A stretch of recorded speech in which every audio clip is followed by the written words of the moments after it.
What up, nerds, and welcome to another marital episode of Straight Chilling, the weekly horror movie review show where you chill and we kill, slice, dice, and chop up yet another horror movie.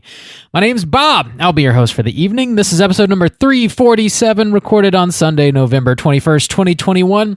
Tonight, we're going to be talking about the winner of the November poll pick, which was Bride of Chucky from 1998. Before we get into it, let me introduce everyone else on the show tonight. First and last up, we got our boy, Soju. What's up, man? What up? It's your boy, Living Dead Girl. Stains. That's a disgusting stain. Yeah. I mean, I don't think they're ever real good. But that one's like it's like corpse related, you know? Well, not necessarily, because the person in this movie is technically like a living dead girl, but she's plastic. Corpse. Yeah, she's plastic. She's a doll. Yeah, so maybe it just smells like cheap plastic. I want to see Sinbad in a Child's Play movie. Give me the doll. Do you? Yes. I don't know what I want to see out of a Child's Play movie these days. Maybe nothing. Maybe I just don't care.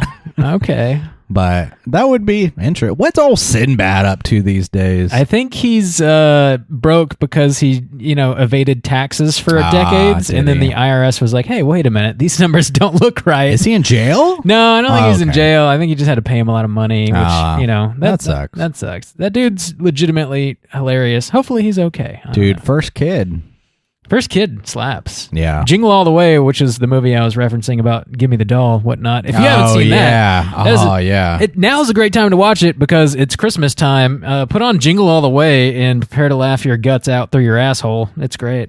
Damn. Give me the doll. Get prepared, apparently.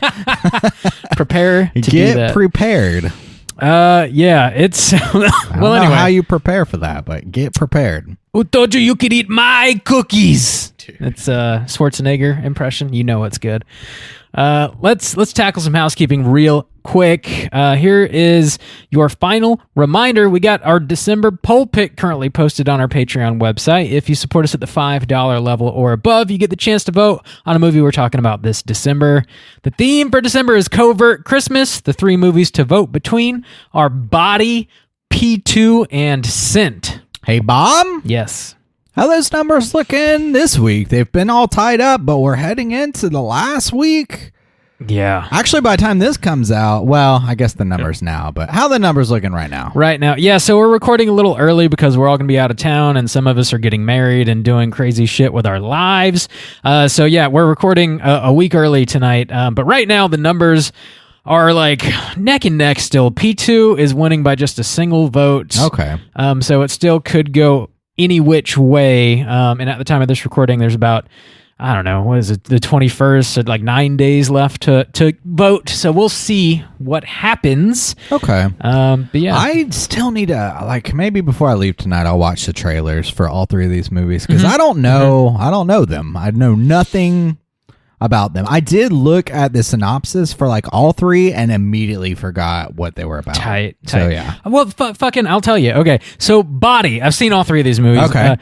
Body is a movie about three girls who go into an abandoned mansion.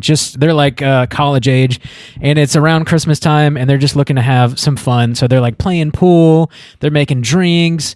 Living it up. What, they think just somebody doesn't live there? It's a vacation house. They think they're out of town. I gotcha. And then somebody shows up. I gotcha. And shit goes pretty sideways. All right. So that's Body. P2 is about this woman who works in an office building, and there's she has to work late on Christmas, and then she goes to leave, and there's a security guard who's stationed at the entrance of a parking garage. It's the P2 is parking 2. It's the second parking garage. Okay. And so she goes out to leave, and she's the last one leaving the office, and the security guard locks her in and is tormenting her, and it's like kind of creepy. Okay. And Scent is, oh man, I'd have to double check on this. I want to say this movie is from Norway. It's a foreign film. I could be wrong on that. But it's sort of like Krampus-y, I guess, in that like, old Saint Nick comes to town to like murder some people who are doing like bad shit on Christmas, basically. Okay. I think I've seen bits of that, actually. I remember the poster for that one. Now that you mention it, I do remember that.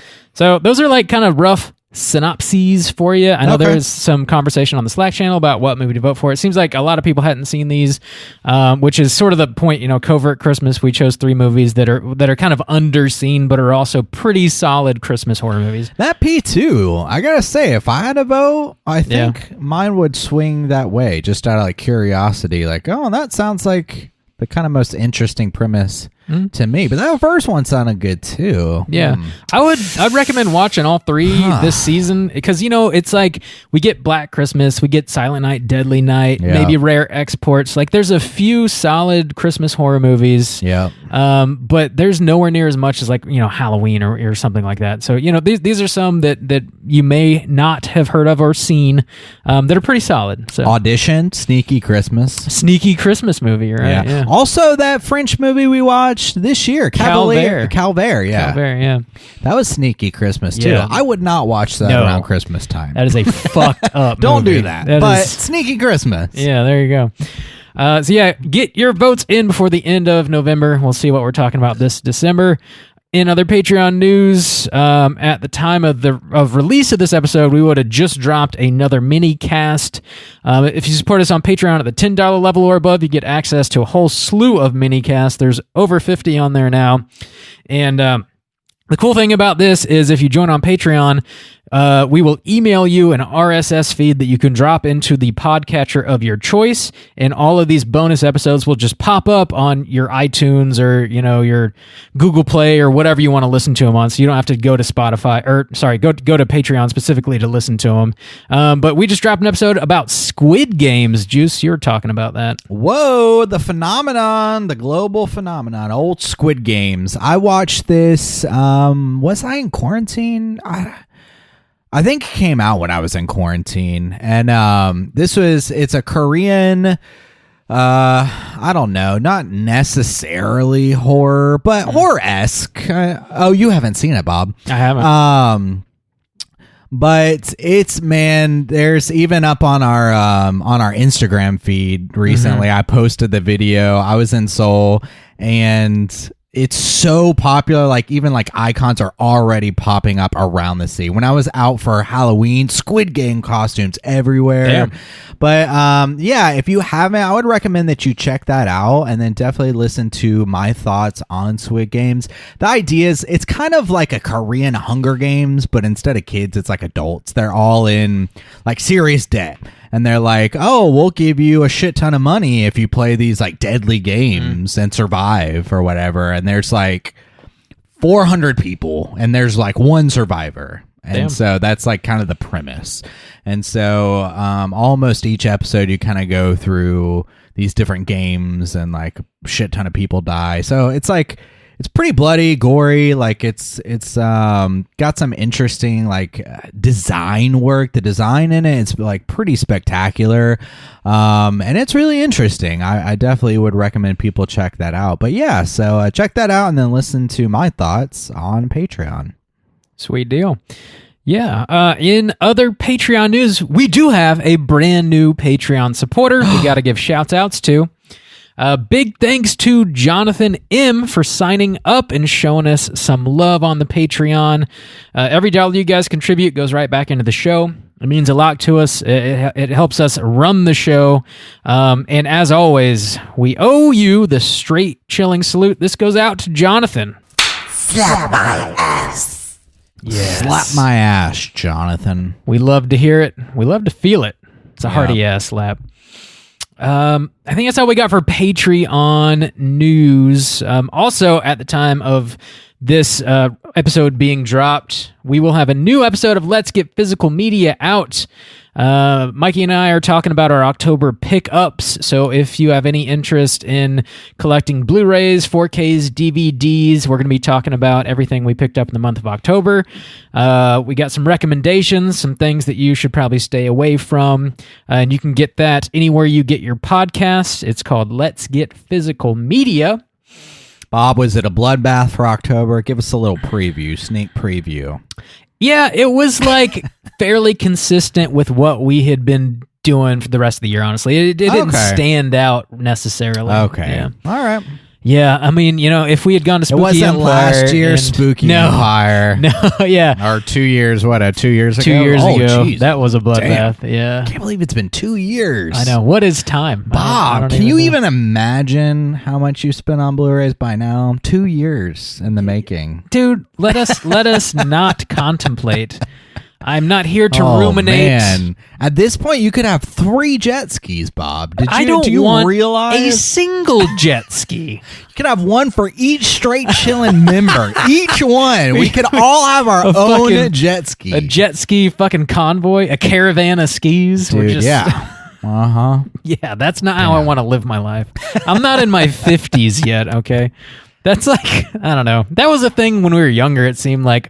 Everybody's dad was just like, all of a sudden, I have to own a jet ski right now. Like, I don't know. One of my family members owned a jet ski. Yeah. Not my dad, but... Yeah. My dad never did either, but like all my friends' parents did. Maybe because we live on the coast, it was just, easy to drop it in the water, whatever. A lot smaller and cheaper than a boat. True. Yeah, it makes sense. Anyways, check out Let's Get Physical Media everywhere you get your podcasts. Also, another reminder, Justin and I were guests very recently on an episode of Simpsons is Greater Than. Big thanks to Warren over there for having us on. We were talking about a very special episode of The Simpsons from, I believe, season 30.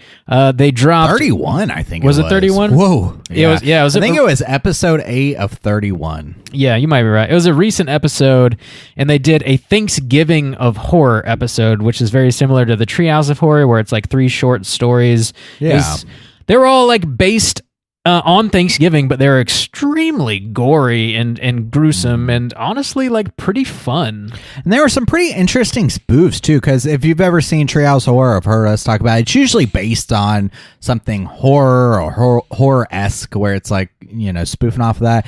And I think the things that was spoofing was a Black Mirror episode. Yeah. I think that Christmas episode they did with that guy from Mad Men. They spoofed one that was a mix between like Alien and The Blob. Yeah. It was like kind of like a sci-fi one. And then they spoofed that Apocalypto. Is that the name of that movie? Yeah, that's Which the name. I don't know if they named it after that. They called it a Gobblepto, but I don't think it really follows the story of that movie. I mean, it did. The general beats. I guess. Yeah. Anyway, check out that episode of The Simpsons. Definitely check out Justin and I talking with our buddy Warren over on Simpsons is Greater Than. You can get that show anywhere you get your podcasts. If you're interested in The Simpsons at all, highly recommend checking it out. Warren does a really great job. I think that's all I got. You got anything else you want to add, Justin? Nope, that's it. Our house is clean. All right. Our houses are collectively clean. His house is clean. Back on bump duty, huh, Bob? Yeah, back on bump duty. Randy, you're lucky. You're getting married. Without further ado, we're getting into the main event. We're talking about Bride of Chucky, and we're kicking it off with the back of the box. What's on the back of the box?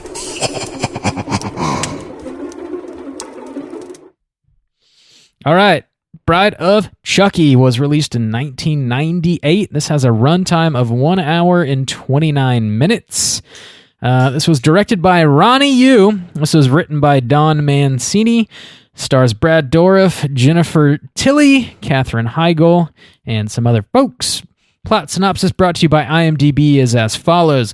Chucky, the doll possessed by a serial killer, discovers the perfect mate to kill and revive into the body of another doll. Juice! Had you seen this movie before, and would you recommend people check it out? Bob, I ain't never seen this movie before, and I gotta stop to say first that I think everyone involved in this situation is gonna be disappointed because this was a poll pick. And I think that a lot of people were under the impression they were going to get a good Randy rant maybe from this, because this won against Bride of Frankenstein. Bride of Reanimator. Yeah, Bride of Reanimator. The people chose this like overwhelmingly, this one. Mm-hmm. And Randy is not here, unfortunately, because of his personal situation. But so, he's married. He's getting married. So, I don't know. I think, we had to watch it, and then, but the people missed out on, a Randy rant. So I think everyone's just disappointed. I would not recommend that you watch this film. This came out in 1998, and maybe I'll go on a little rant tonight about this era of movies. Seems to be a theme that's been popping up in our personal feed lately, so I want to kind of address that a little bit. But this movie's bad.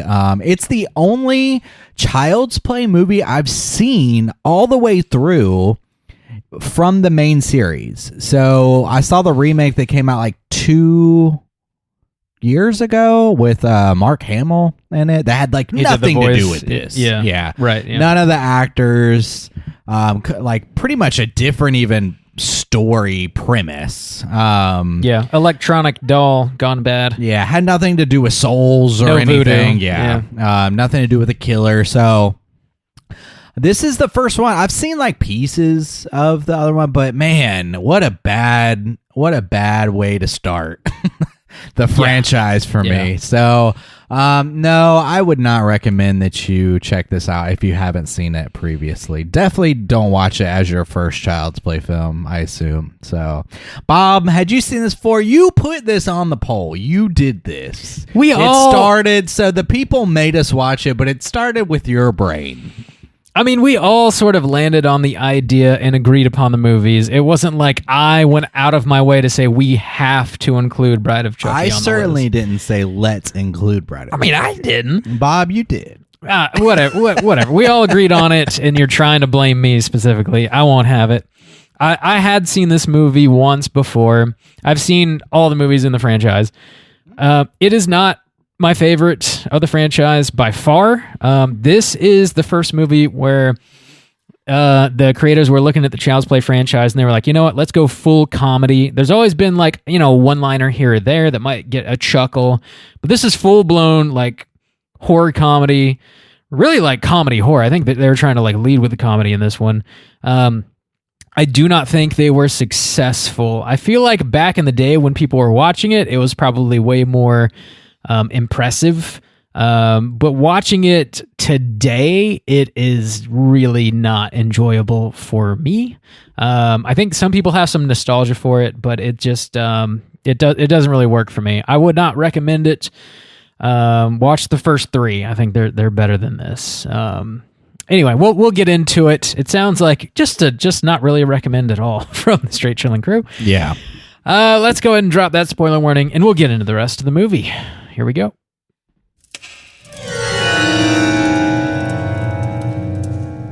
Spoiler warning.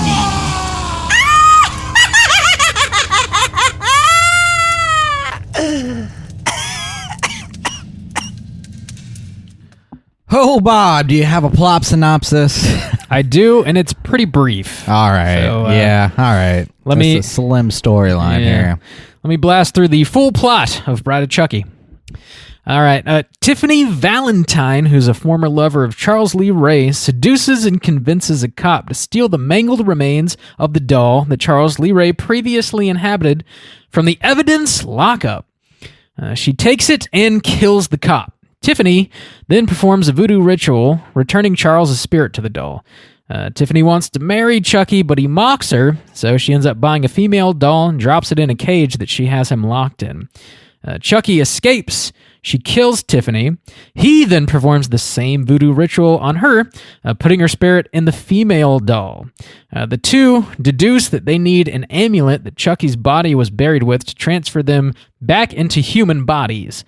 Tiffany tricks one of her neighbors, Jesse, into driving the two dolls to Hackensack, New Jersey, which is where Chucky's body's buried. Along the way, he picks up his girlfriend, Jade, who's been forbid to see him by her cop stepfather. Chucky kills the stepfather as well as another cop. The three dead police officers make Jesse and Jade suspect each other of the killings. They can't figure out how these people keep dying because they're unaware that the dolls are sentient. They end up getting married, even though they think that each one of them is a fucking murderer. They just get married anyways. The dolls kill some more people. And then the dolls bang, and it's real weird. Eventually, Jesse and Jade find out that the dolls are alive, and they force them to keep driving at gunpoint. They arrive at the cemetery where Charles' body's buried. The grave is already conveniently dug up for them. They get the amulet. Tiffany stabs Chucky because she's all of a sudden decided that they belong dead. Chucky stabs Tiffany back. And then he gets kicked into the open grave. He can't get out because he's a doll. A cop shows up and shoots the shit out of him. He is now dead. The cop then walks over and finds a little Tiffany doll laying on the ground. She looks dead. He starts poking her. All of a sudden, she wakes up, starts screaming, and launches a little baby doll out of her doll vagina, I guess. And it attacks the cop and kills him, like leeches onto his face or some shit. I don't know. Roll credits. I don't think the cop shot Chucky. I think she Jade. took... Jade shot Chucky. Chucky gets shot. It doesn't matter. He gets shot. Yeah. Oh, my lord, Bob. What a plot. There's... I want to talk about this movie first, but one thing I want to talk about, because it's come up actually quite a bit lately. We talked about Scooby-Doo, which was a 2002 film. Very different. Yeah. We talked about Jennifer's Body, which is outside the realm of what I'm going to kind of go on a tangent about tonight, but I feel like it's a little bit of bleed over. But this is a 1998 movie, and I want to start by saying I feel like I want to kind of lock it in as... It wasn't like a pure decade, like 2000 to 2010, but I want to say around like, maybe lock it in around 97. It's post-Scream. So like, yeah, Scream was 96, so like 97 let's say 97 to 2006. Yeah, 2007. Like that decade is rough. Just so rough as far as horror goes. And some elements I've complained about in some of the other movies we talked about are going to come up again. And so... I want to kind of look at this one too in the way of like where some of the late 70s, early 80s franchises just felt like they were like, what the fuck do we do at this point, you know? Because at this point, this is Child's Play 4. Yeah. And, you know, I'm going to go off on a little bit of tangent of things like Jason X, the fucking, what's the Halloween Resurrection? Yeah. Just shit like that kind of fit in with this film about like what the fuck is going on in horror during this like 10-year period that's just so bad. Well, it really is Scream's fault. So like Scream was such a success. People saw how much money it made. They were like, okay, well, we've got these big horror franchises that we've been, you know, unable to figure out what to do with them. Let's dust them off, kind of Screamify them and see if we can make some money. And that's really like why we got this fucking Bride of Chucky movie. That's why we got Halloween Resurrection, Freddy vs. Jason, same director, Ryan Yun. Is that Ryan Yun, I think, who directed this? Ronny Yu is the director's name, who also directed Freddy vs. Jason. It's got a similar vibe. It's all like because of Scream. It's Scream's fucking fault. Fucking Wes Craven. Yeah. Also, like, we love Wes Craven. So. And what we like... Some things I noticed, I was like, God damn, this wants to be Scream so bad. It's very like self-referential. Yeah. Even in the beginning, okay, so one of the opening scenes is there's this cop and he's going to get the body of Chucky, the doll, out of evidence to give to Jennifer Tilly. What's her name? Tiffany is the character's name. To give to Tiffany. And in this like locker of... like police evidence is a Michael Myers mask, a Jason Voorhees hockey mask with machete, a glove from chainsaw. Freddy, a chainsaw. Yeah. Like all the big ones. You know, all these horror icons, and then Chucky, which I don't know if Chucky lives up to that next level of reputation, but they included it anyways. So, I mean, that's immediately I kind of knew, like, okay, this really wants to capitalize on that Scream, you know, like, we know, because he even makes, like, so many, right? Even at the very end, he's like, oh, what? I always come back anyways. Like, yeah. Just that. He says things like, you know, a true classic never goes out of style. He's like, yeah, you can kill me, but I'll always be back. It's very like self-aware, and it's trying to add this sort of like teenage kind of like edge to it, the way that Scream did successfully, where it's got a lot of like rock music of the day. Our main characters are both high school age kids, and they're like sort of star-crossed lovers, where Jade's stepfather like forbids her to ever see her boyfriend again, and they're like trying desperately to be with each other.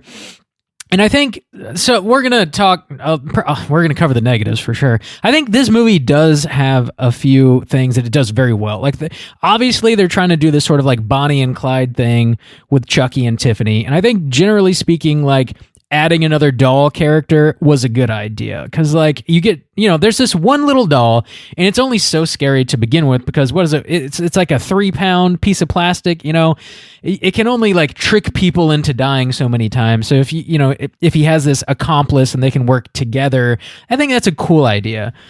Well, yeah, I guess, and that's the thing. I'm not familiar with the franchise either, because one of the things I was not confused about, but I was like, that's really stupid, is he gets shot at the end, and they even made this reference about, she's crying, and I'm crying, and they have sex, and so essentially, these are just the equivalent to little children.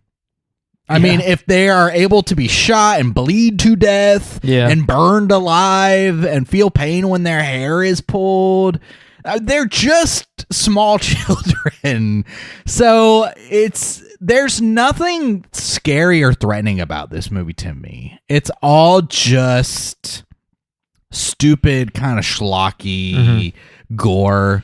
I agree.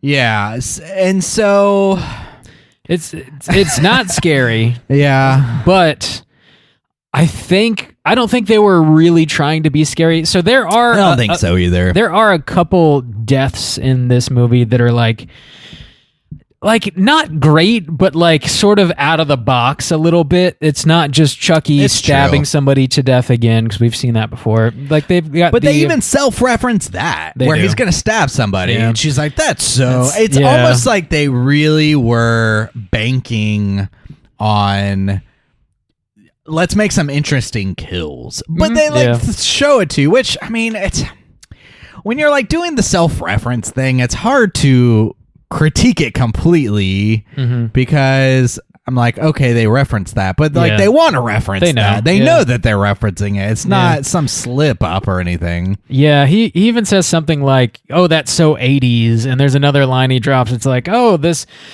plot would require at least 3 sequels to explain." 3 or 4 sequels to explain. Yeah. Because they're like, how are you alive? Or somebody's asking them, that would take 3 or 4 sequels. This is number 4. Like, Jesus. But they do have, like, when the cop stepdad dies, like, the airbag, they rig that up where they cut the airbag line somehow, and it, like, shoots a bunch of nails in his face. Like, that's kind of neat.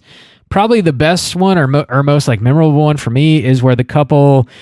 they're having like sex on a waterbed, and there's a mirror above them, and Tiffany throws a bottle of champagne at the mirror, and it shatters, and all these glass shards drop onto him, and the waterbed fucking explodes into blood. It's like ridiculous.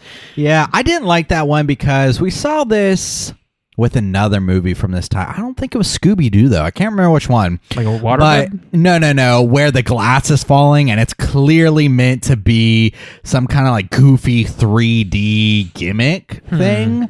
And I was like, man, were they doing 3D back in 1998? I don't think so, no. Yeah, but it felt that way to me. Yeah. And I feel like we just watched a movie that came out maybe a little bit later recently, where I was like, oh God, look at that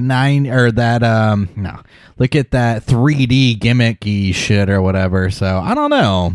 I can't remember, man. I feel like 3D really came around in like maybe 05, 06, like when it first started coming that back. seems about right. But then when did Piranha 3D come out?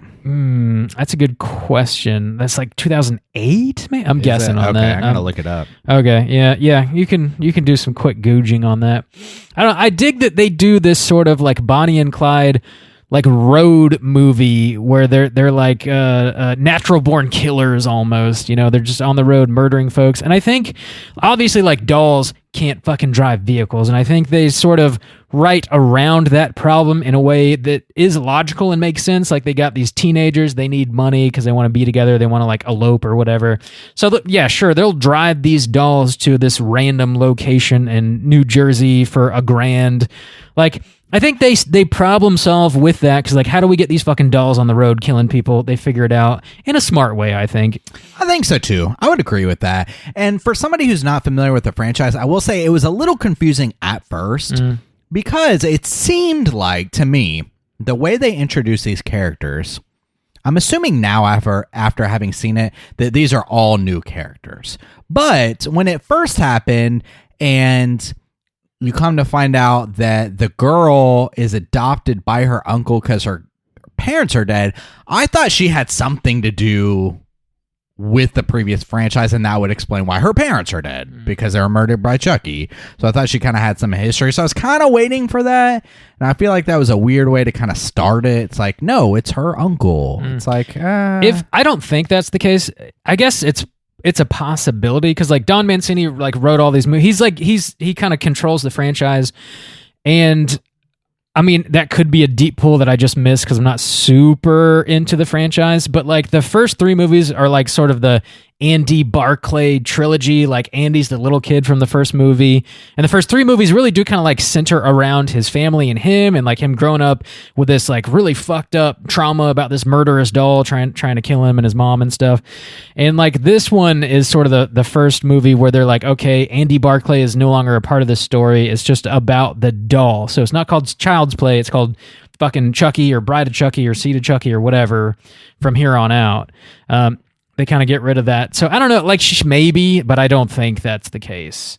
Andy Barclay does come back in a later movie, which is kind of interesting. And actually, so there is an ongoing series that just started a month ago, I want to say, on Sci-Fi. It's a Chucky series. And as far as I understand, like they bring Andy back on that series. It seems like they're almost bringing all the characters back. Like Jennifer Tilly's on there. The original guy that played Andy Barclay, he's on there. They got Brad Dourif doing the voice of Chucky. Don Mancini, I believe, is like the writer. He might even be like show running. I'm not sure, but he's at least the writer. He's involved. I have not seen any of that yet, but from what I understand, it sounds like it's being well received. So, have to check that out eventually.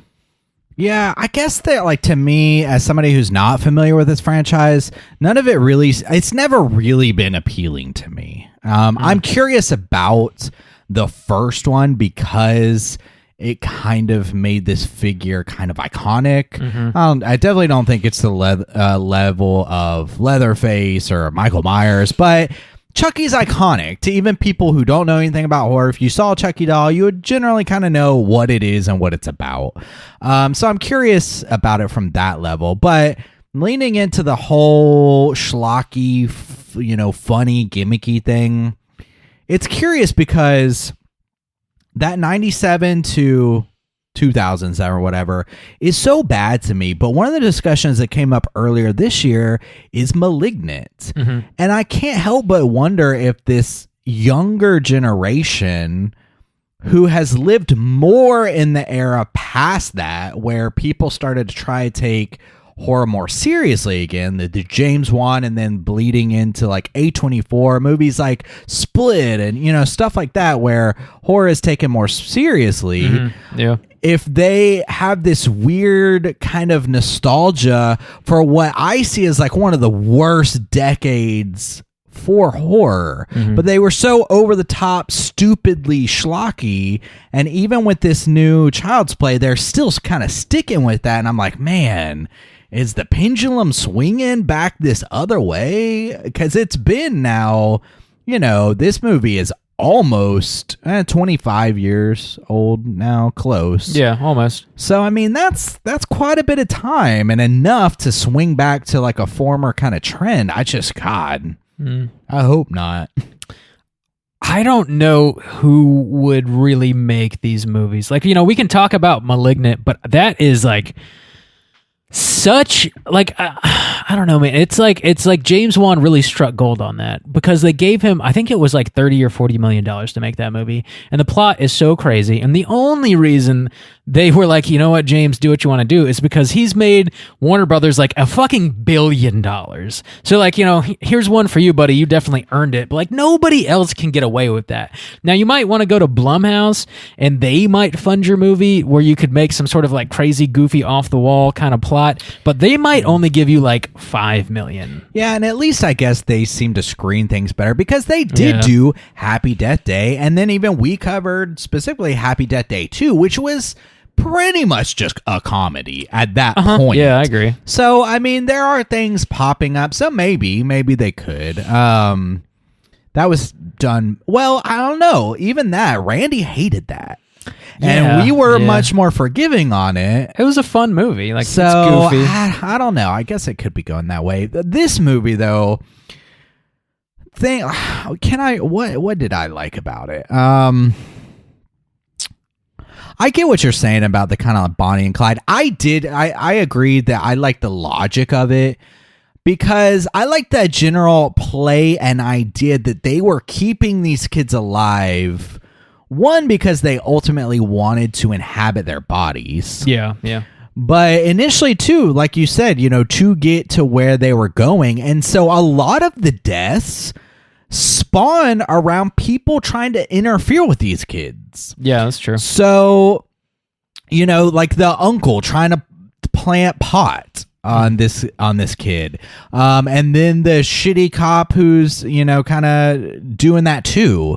And then, they kill that couple because they steal the money from them or whatever, when they come into their hotel room, which didn't make a lick of sense. Like, that whole scene just didn't make any sense. They just roll in and they're like, oh, this is the wrong room. Didn't know y'all were in here. By the way, want to have an orgy? Like, why would you just go into somebody else's room? No, we don't. I mean, and then, goddamn, then we see the fucking dolls go to town. Like, so Chucky, he gets his ring back or whatever, and he proposes to Tiffany, and, she says yes, and then she's like, starts crying. And she's like, oh, I can cry. Like, I wonder if all the plumbing works. And then they do this like crazy close up of the dolls' tongues just like flapping on each other. And it's like really unsettling and weird. And then it cuts to like a silhouette of them just full blown banging. And it's like such a strange sequence to witness. Yeah. And it does in the end pay off because of the ending, I think. I mean, if that's where they wanted it to go. Yeah. Which is where they took it. Yeah, and they made a full-blown fucking sequel, C to Chucky, so like they went full tilt with that. Like, I didn't like the scene of them banging until I saw the doll birth a doll child, which is fucking silly to say, but like it made it worthwhile, I guess, because at that point it felt like It's Alive, like that fucking trilogy of movies from the early 80s. It's like B movies about like a killer baby. It's a killer baby literally jumps onto your face and like eats your face off and shit. It's fucking very, very silly, but it felt like that, like they're going full B movie with it. And then you watch See to Chucky, and that's one of the worst movies I've ever seen in my life. Oh no, it is. If you think this movie's bad, dude, like, it's got. And man, that's another. We're not going to review that movie right now. I don't know. What did you think about the ending? Did that strike you in any way? It didn't. Nothing about this movie like struck me in any kind of intriguing way. Most of the things I could say that I like about it was just like they were good enough to get me through this. The ending, I mean, there was nothing special about. Oh, just the baby popping out. Yeah, I mean, when the blood spurted all over that cop, I mean, it's more of the same, really. It's just over the top schlocky. kind of gore, and then this baby pops out. It's dumb. I don't care. It wasn't surprising enough or funny enough to you to really to shock you in any way. No, and it's not that I knew that it was gonna happen, but I think I just cared so little that sure, why wouldn't that happen? Or you know what I'm saying? Like, yeah. I'm not invested in any kind of way in this, and I don't know. It's this tone is just not. I don't give a shit because they don't give a shit. You know, the whole idea of like, oh, shoot me anyways, I come back. There's no kind of stakes here. And I guess you really have to come into it for the comedy, which now is super dated. There's some things I can get kind of a chuckle out of because of their datedness. Like, for example, that guy is clearly supposed to be spoofing Marilyn Manson. So you're talking about the character Damien. Yes, okay. AKA, oh shit, I wrote down his real name. Brian Fitzwater or something like that.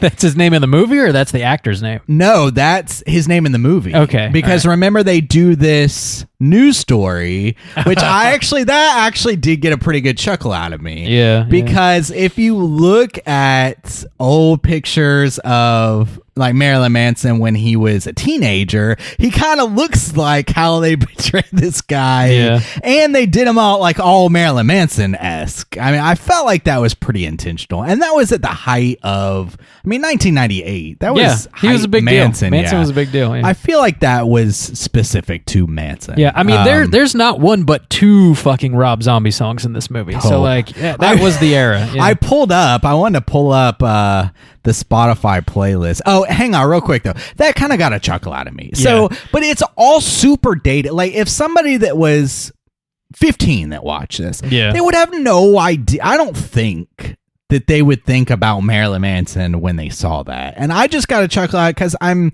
slightly familiar with that time and Marilyn Manson. You know what I'm saying? Like, yeah. I think Marilyn Manson is probably kind of like a footnote. Like if you're like a teen, if you were 13 right now, you might only know of Marilyn Manson because he was recently in the news for being outed as being like a horrible person. Other than that, like I doubt you're like, headbanging to Manson as a 13-year-old. I don't really think that's the case. Actually, Bob, to correct you, there's only one Rob Zombie song in this movie. The second is a White Zombie. Ah, you got me. That's where they get you right there. Yeah, different artist. You can get away with it that way. Yeah, Thunder Kiss 65 and Living Dead Girl. There you go. That was another thing. This playlist, we just talked about it with Jennifer's Body. We've talked about it with other things where it's just what's hot of there's no real, it's not adding anything to the movie. It's just building a soundtrack album to sell as a CD. Regarding Jennifer's Body, I disagree with that statement. Regarding this movie, I completely agree. Okay. That's for last week, or 2 weeks ago, whatever. But I don't know. So and the thing about it is, like, I'm not crazy about Rob Zombie's music, but I think it has its place. But this movie is not its place. For instance, like, if I'm listening to Living Dead Girl, if I'm in like a spooked out bar or something that's got cobwebs and it's hell yeah, super, like themed, hell yeah, then I'm fine with some Living Dead Girl thrown up. Oh, yeah. This has no kind of spooky vibes. This is just trying to be like, this fucking hard, bro.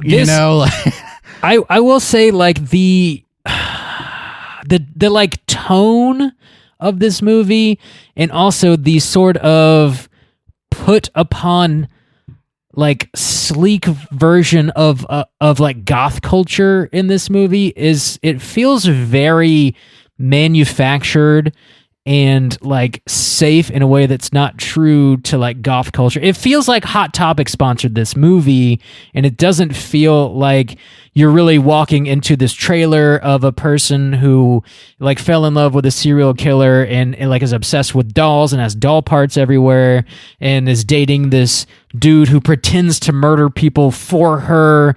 Like, it doesn't feel like that. It's like squeaky clean. Everything's very organized. It's very like self-aware. None of it. It doesn't feel dangerous or like true in any sense, which I would be willing to accept if they really cashed in on like the blood and guts. Like if you had like great kill after great kill, none of that would really bother me, but you don't have that. And also the comedy for the most part does not land. So you don't really have much to stand on. Like in this movie, just none of it feels very authentic.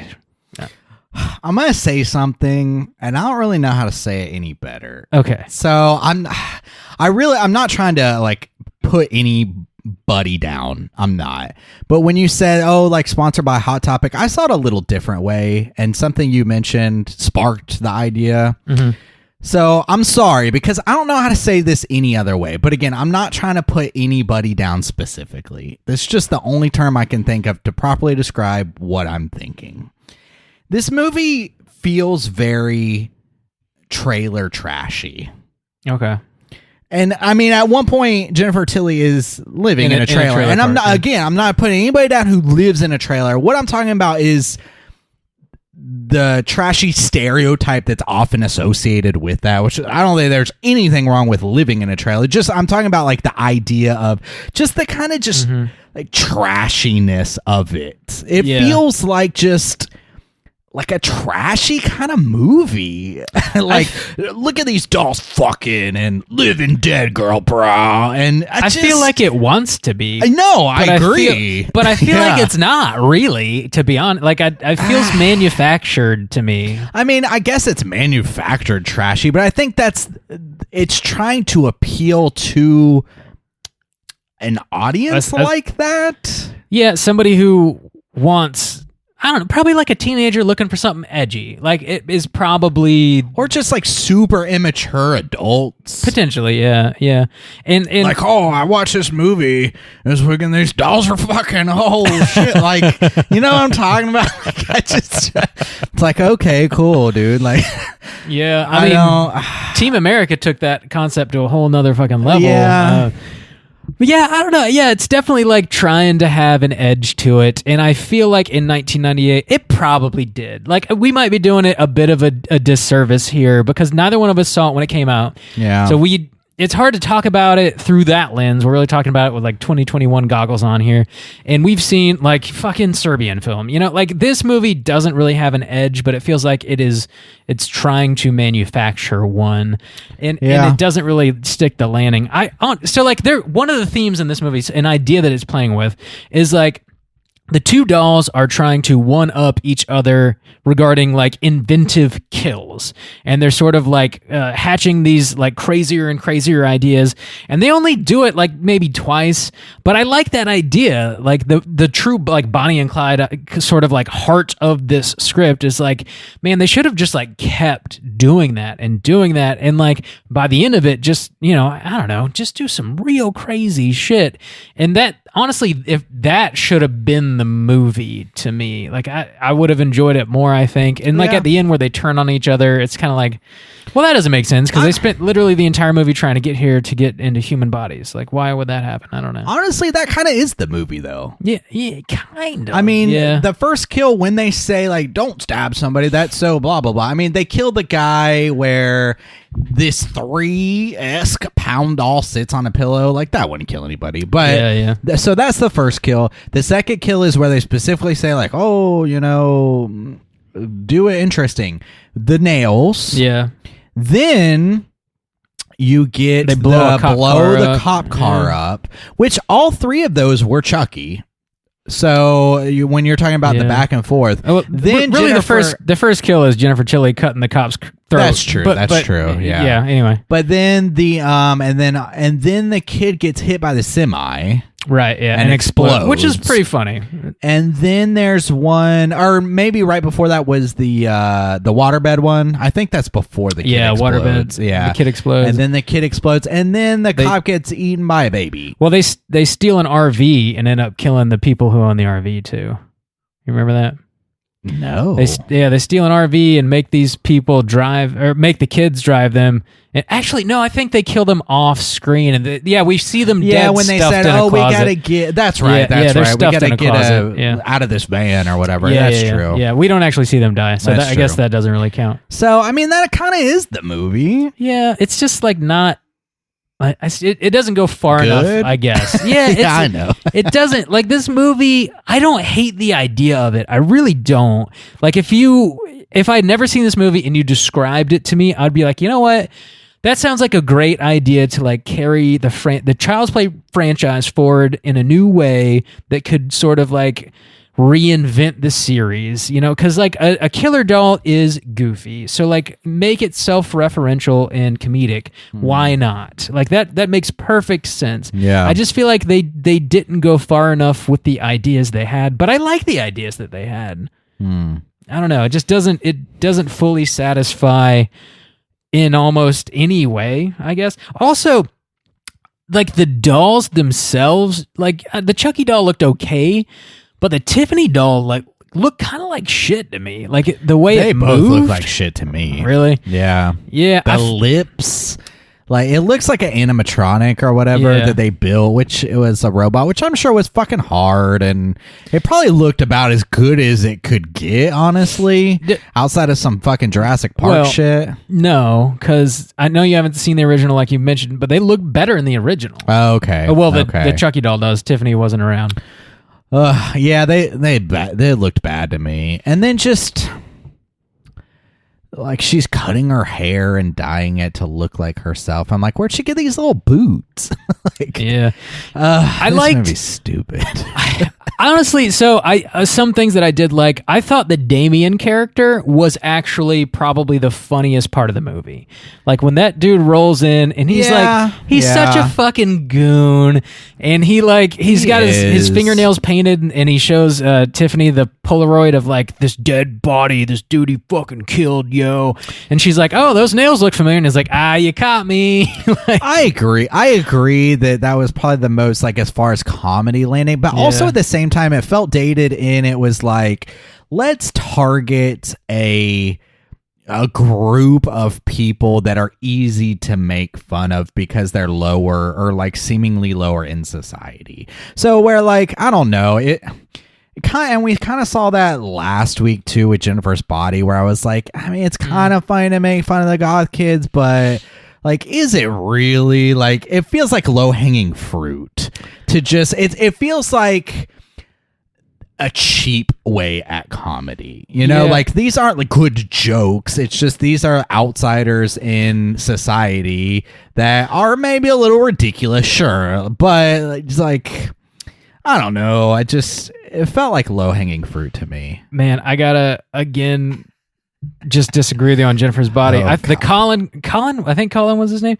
The goth kid, or the emo kid, I think in Jennifer's Body, I thought he was like Colin, one of the more endearing characters in the movie. Like, he might be dressed in a way that you don't really dig, but like, I kind of specifically meant the kids at his funeral, not to give any spoilers away on. Gotcha. Anyway, I thought that character was pretty endearing. The guy here you're right, is completely written as a joke of a person. Like his whole character is for jokes. Yeah, and I think they're funny.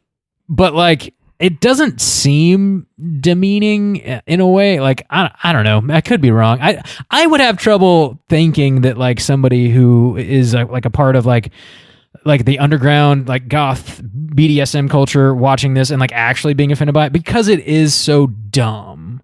Like, it's not making any smart or accurate points about anybody. It's just dumb. Yeah, I guess that's what I would say. It's like low hanging. It is. Yeah. Yeah. I don't like, know. oh, let's put him in this like leather thong or whatever and just the fishnets. It's like, yeah, I mean, it does look ridiculous. It's low hanging fruit, but it is, to me anyways, like probably the funniest the movie gets. Yeah, I guess. But I mean, still, I think that's still giving it too much credit a little bit. I found those scenes like, kind of interesting because you're still getting to know this character, this woman. You know, she only gets turned on by people killing people. So she like only will sleep with this guy if he's killed somebody. And so he tries to fake it by taking a Polaroid of himself. I gotta give a shout out to Randy because he's not here to do this himself. He would totally be like, this motherfucker is the most edgelordy motherfucker we've ever seen in a movie. Incel. Yeah. Gotta throw Randy, that in every now all and of Randy's hot button words he'd just be dropping. Oh man, Randy would have hated the shit out of this. It's got that. So this is the same director. I want to come back to this shitty era of films. This is the same director though that did Freddy vs. Jason, and I think out of all of this realm of shitty movies, that's probably my favorite. And not to say that I don't just completely like dislike that style, because I've been, you know, kind of famously noted as loving 13 Ghosts with Lillard, like the early 2003 or whatever, which has that very much same kind of vibe too. But this just like the realm of horror at this time, a lot of it I feel like was built around established franchises that just had no idea where to take their characters anymore. Yeah. And even now you can even look, it wasn't just horror, because you can look at superhero films, which just 10 years later, 2008 with Iron Man, and has become this huge thing, which was taken seriously. It almost was like film as an art form was just completely abandoned. It was like,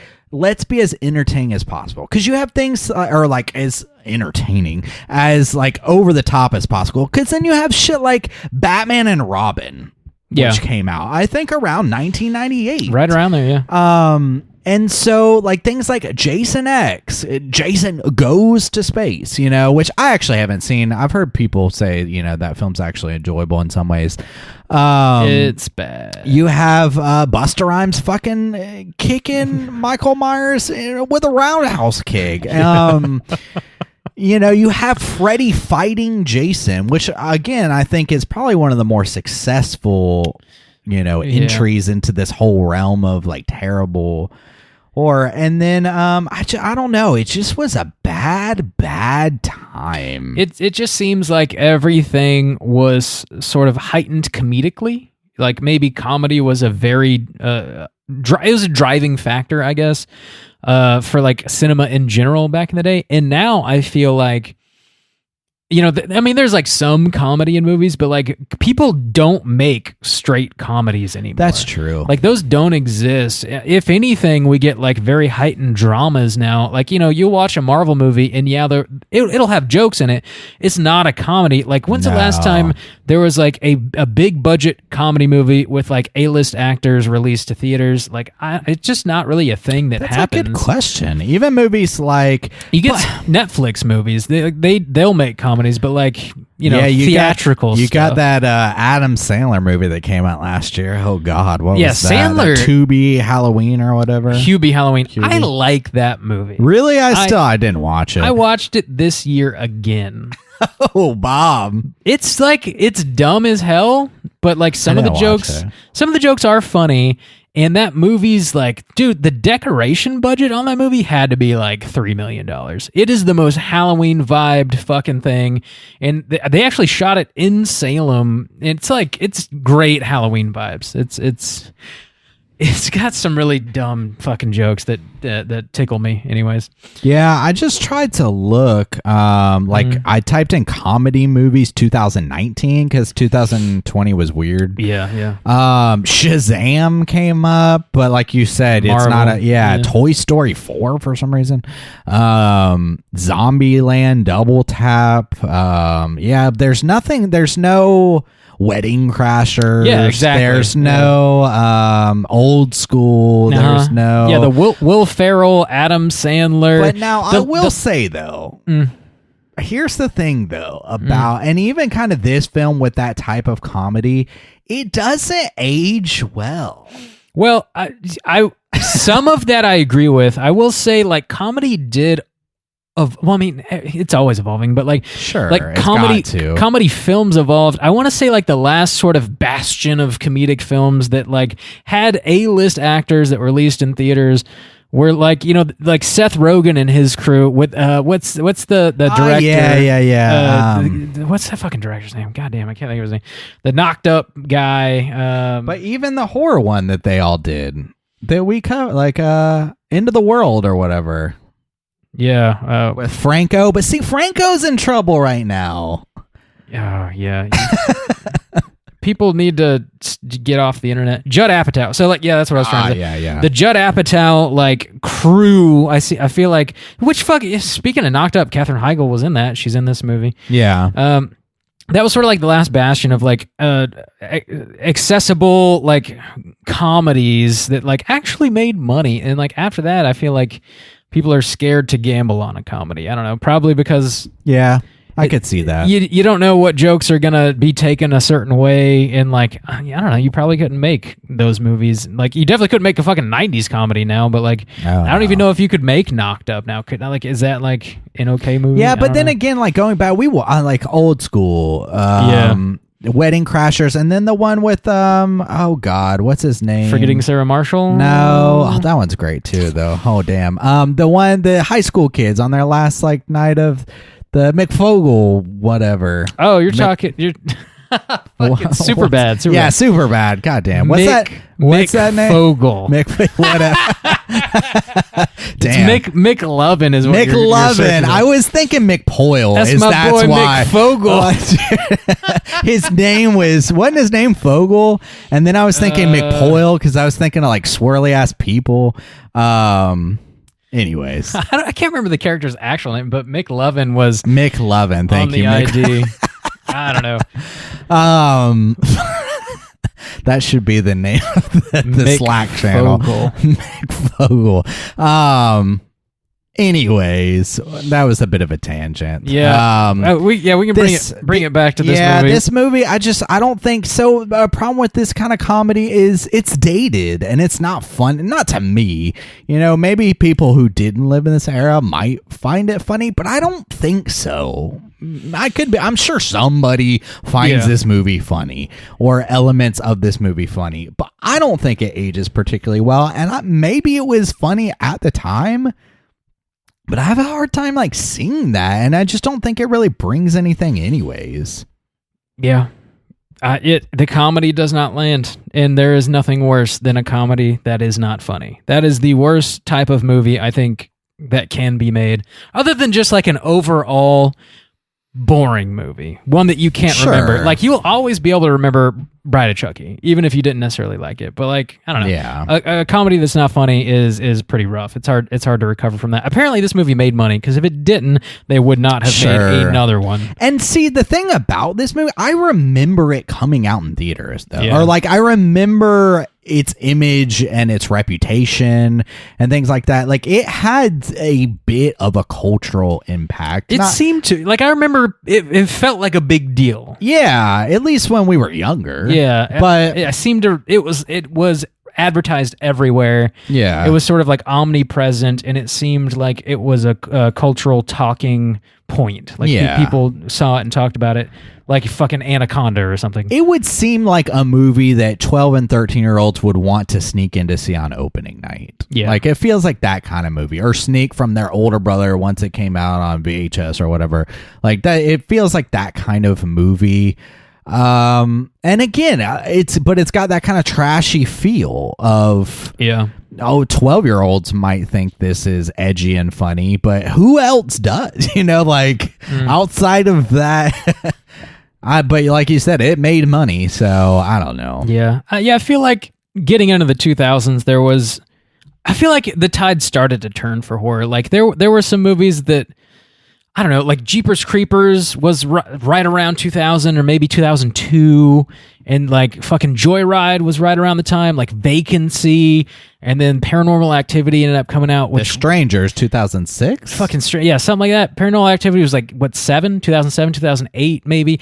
Like the tide kind of started turning, and then once you get past like 2010, like that decade, like 2010 to 2020, like things like really kind of took off.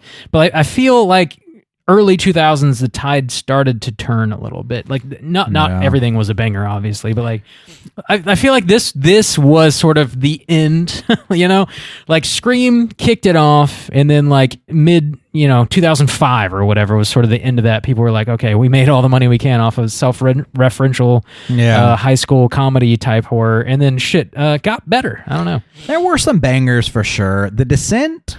Dude, yeah, so good. Saw 28 Days Later. Yeah. And then there were some that hit on that comedy, but that did it better. So like Dawn of the Dead. Yeah. Yeah, that's a great remake. I mean, I'm sorry, not Dawn of the Dead. Shaun of the Dead. Shaun of the but no, oh, god damn it. What's the one that Tarantino's in? Oh, From Dusk Till Dawn. From Dusk Till Dawn. Yeah. That's what I saw this poster, and it was very orange and red, and I was like, it just, my mind triggered, and I wasn't actually thinking. Tight.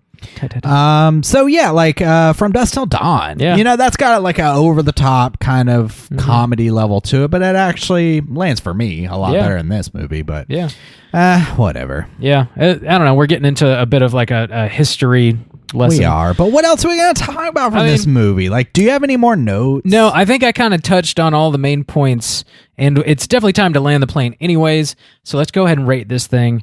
If you got anything else you want to add, obviously feel free to. Out of 5, Juice, please kick us off. How do you feel about Bride of Chucky? Yeah, I don't know why everyone voted for this. Explain yourselves.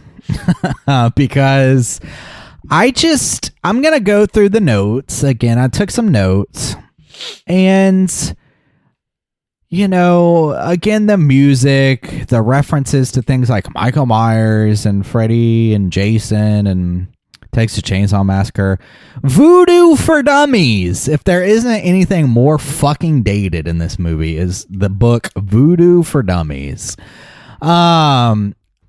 There was like a bit of bitterness for me when she was in the tub and she was watching Bride of Frankenstein. And I was like, you sons of bitches out there making me watch this. I think my favorite joke, and it wasn't at the expense of the person, but the Brian Fitzwater or what, that guy, I just feel like that is such a Marilyn Manson moment, and for some reason that just kind of like tickled me in an okay way. I thought that there were 3D gimmicks going on with the glass. I could be wrong though. And then just the references of, that's so 80s, it's going to take 3 or 4 sequels. I don't know. This just feels like the same. This feels like the equivalent of film from the same era that Limp Bizkit and it feels like a Kid Rock album, but for film. It feels like that, even that kind of trashy level, and again, I'm not, if you like the first Kid Rock album or any Kid Rock, I'm not saying that you're a trashy person. I'm just saying like, it feels like, yes, you are. That's exactly what you're saying. Well, it feels like what Kid Rock was to music at the time, it feels like this was for film. My name is Kid. Oh God. This movie, I don't like it. And, maybe if I saw when I was younger, when I thought like, oh, it was edgy or something, maybe I'd have some kind of nostalgia going on for it or something. Because, I do like 13 Ghosts, and it was because I watched it when I was younger. So maybe that movie's just as trashy. I don't know. Maybe I'm a trashy person. You are. But I don't like this movie. I thought it was really dumb. I thought the dolls looked really bad. The self-reference stuff just didn't land for me. Some of the kills were entertaining from just a kill schlocky gore standpoint. I think my favorite one was the nails to the face, because then the dude wakes up later and he's trying to escape or whatever. I was like, that's pretty fucked up. And then the waterbed one was okay. The kid exploding with the truck, I mean, that's kind of dumb, but the cop car exploding, I guess, was okay too. It was funny to see I keep forgetting her name. What's her name? Katherine Heigl? Heigl, yeah. Yeah. Me and Bob were talking about Jennifer Aniston and Leprechaun and Matthew McConaughey, Renee Zellweger and Texas Chainsaw 4. It's always funny to see these actors who are more, she's not huge by any means, but she's got a good career after that, and it's just funny to see him in these kind of schlocky horror movies. This also had Kathy Najimy in it, who plays the motel maid, who is kind of like a throwaway role. Oh, okay. One of the witches from Hocus Pocus. Yeah. Okay. Yeah. Hocus Pocus Deuce. We'll talk about that later. Anyways, I don't like this movie. I don't think it offers any kind of interesting cultural value either. I think it's all very dated and in the worst kind of ways. I hated watching this fucking movie. I'm gonna give it a half star. Damn. Okay. Yeah, it's bad. Bob. Yeah. Out of 5, what are you giving Bride of Chucky? I don't think I hate this movie as much as you do. It definitely felt like a bit of a slog to watch. The comedy didn't really land. I did not enjoy the dynamic between Tiffany and Chucky. It was just very negative and very hateful. So you immediately kind of reject both of these characters. And then you've got these teenagers that are sort of assigned to drive them across, state lines or whatever. And they're not really, you can't identify with them either. The characters are fleshed out, I guess, but they're caricatures. They're just oh, we're teenagers in love. We got to be together. Fuck our parents. Let's fucking run away. So there's nobody to assign yourself to. You're just sort of you're watching this movie, and a series of events are happening, and you're not invested in anybody really at any point. So there's not a whole lot of laughs. There's not a whole lot of really inventive kills. It's just, the movie just kind of washes over you. To be honest, I thought the end was pretty hilarious and it stuck out to me. I dig that they kind of went full B movie. I just wish the whole movie had been that. If it had been full blown splat stick, really outrageous and over the top, I probably would have loved this. Give me some more Dead Alive vibes in there. I would have been all about it instead of this kind of I don't know. It's just a Scream ripoff is what it is. Kevin Williamson didn't write this movie, so it's not as good. It's only Kevin Williamson can really do that. Anyway, it's got some okay kills. They kind of write themselves outside of some problems in a way that I think is smart and probably pretty difficult to do. I dig that Don Mancini, the creator, still involved in this movie, wrote this movie. They kind of got the OG crew back. Brad Dourif, doing the voice for Chucky. Pretty cool. It's just not a great movie. I'm going to give it a 1.5. That is going to put our aggregate at a 1 star. Let's go ahead and jump to the Rotten Tomatoes segment and see what the critics and users think about Bride of Chucky. Certified fresh to death. All right, we are going to run all of Randy's segments for him because he's not here. This is our Rotten Tomatoes segment where we're going to try to guess as close as we can to the overall critic score and the overall audience score, which is they're both out of 100. Neither of us have looked at this, and so we're just going to try to guess first, and then we'll have to pull it up. So I can pull it up on my phone. But Bob, real quick, I'll let you go first on the audience score. So out of 100, where do you think the audience falls on this one? And we have no idea how many people rated it, but people did. It was it was a movie. Heavily watched. Yeah. Yeah. I don't know really what the general consensus for this fucking movie is, because I feel like I've never really talked to anybody at length about it before, right now. I'm going to go just with a 50. I'm going to take a 50. Ooh, I'm going to take the low end on this Okay. this one. I'm going to say 45. Okay. All right, Bob, I'm going to go first on the audience. I'm going to knock this one up a scotch higher because for some reason, a shit ton of people voted for this on our poll. And I don't know. So, you're right. I know of this film, but I've never heard anybody talk about it or anything. Maybe it's got some love.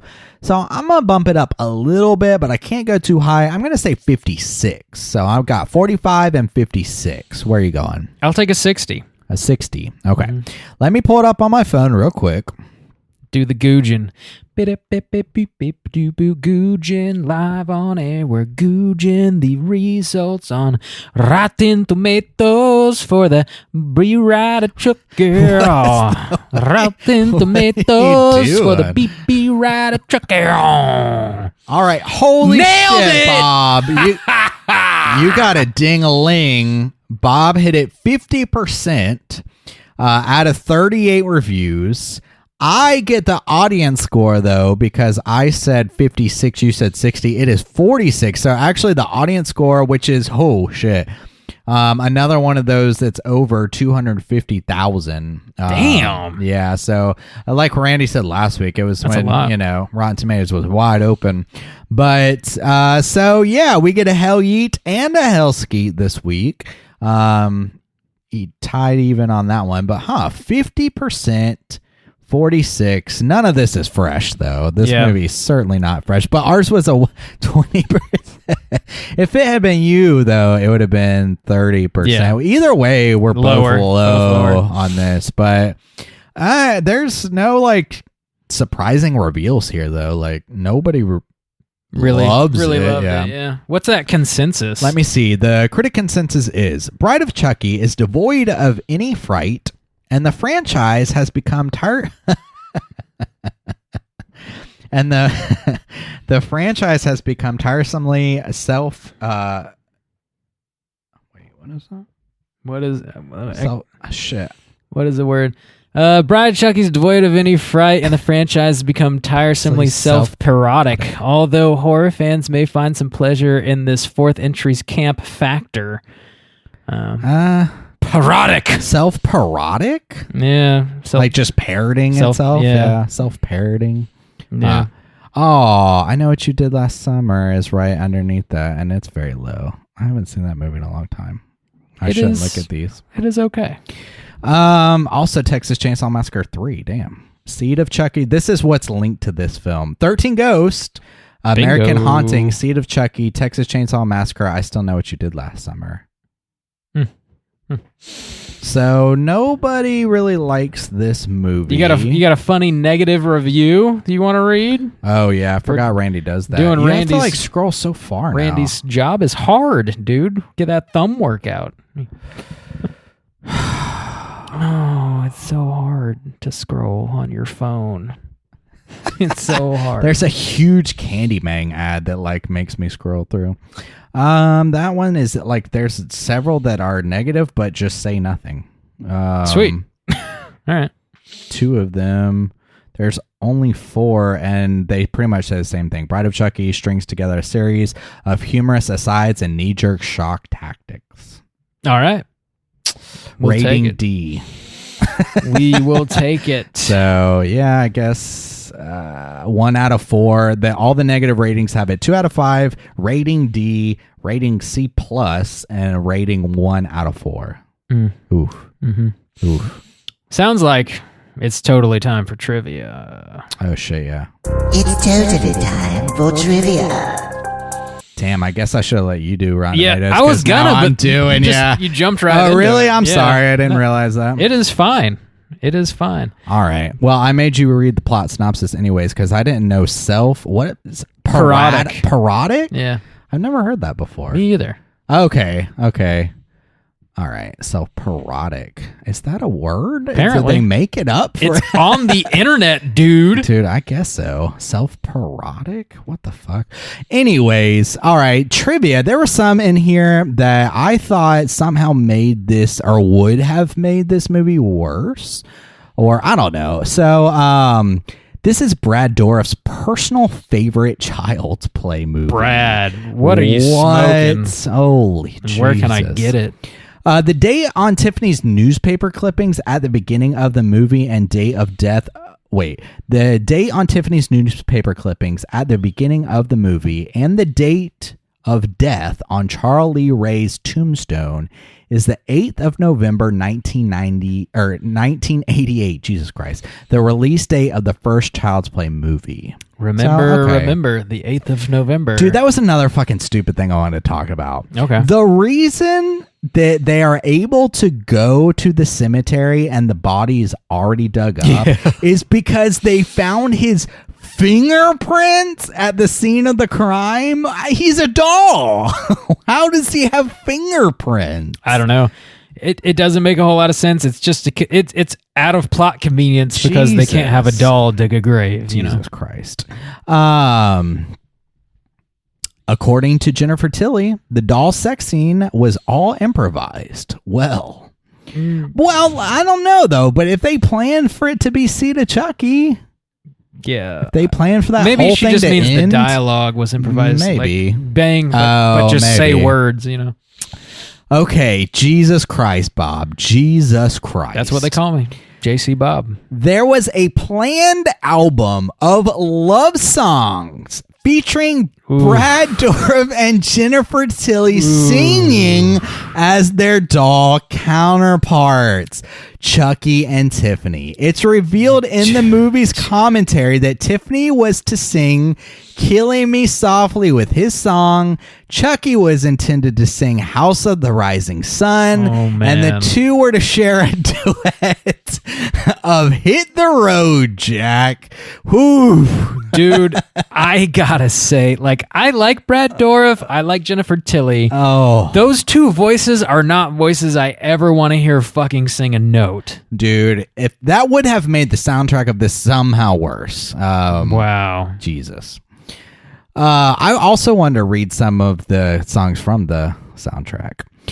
Julia Stiles got the part of Jade, but she later dropped out to play in her role 10 Things I Hate About You, which came out in 1999. Good fucking career move. Damn. Dude, I gotta say, Randy was talking about old Velma back in the day. Julia Stiles was a young crush for me. Oh, yeah? Yeah, old Julia. Not anymore, though, but back in the day, that's what I was into. All right. Tight. Yeah. Bob, who was one of your big 1998 crushes? 1998. Or who just that realm. knows? Just that realm. Randy had his Velma. I got a little Julia Stiles. I'm sure there's some others I could pick up as well, but I don't fucking know, dude. Oh god. I was 10. I don't remember shit from when I was 10. Okay. I was playing T-ball. We already mentioned about Michael Myers' mask and all that stuff. There's a character in the film named Damien Baylock. In The Omen, 1976, the child's name is Damien. There's obviously a reference to The Exorcist in this, where he kind of twists his head all the way around. Yeah. So tons of references around here.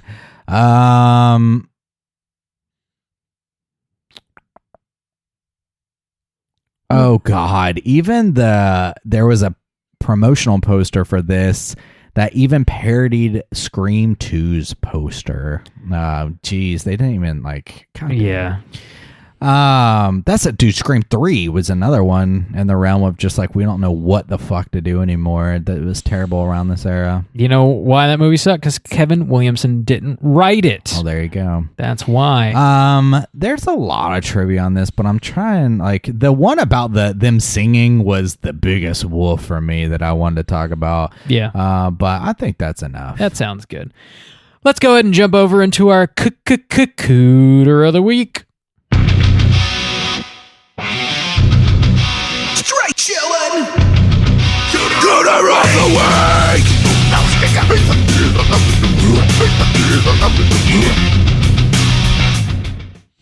So, Cooter of the week, Juice. You're leading everything. Got to tell you, what's a Cooter? Why do we hunt them? Cooter is a character type and a straight chillin' excluse. Cooter must hit 3 of these 5 points to be considered a Cooter. We want a Cooter with the most points. The 5 points of Cooterdom are manipulation, smug arrogance, overall look and attire, overall patheticness, and manipulation, sexual deviancy. I think I missed that one. Sexual deviancy. Those 5. Bob, I feel like there's a few Cooters in this movie. Who do you think is Cooter of the week? The old Coot Scoot Boogie. Ah, man, like maybe Damien, but also like Chucky and fucking Tiffany. Everybody fucking sucks in this movie. It's those 3 though. Yeah. I think. My initial thing goes to Damien. So Yeah. let's talk about Damien a little bit. Damien, he's pathetic. Yes. Pretends to kill people for Jennifer Tilly's love. Which I kind of...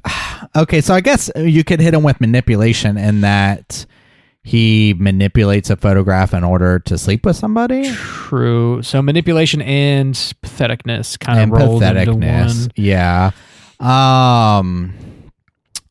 Arrogance, I would say. I'd say overall look and attire, too. Yeah. Oof. It's...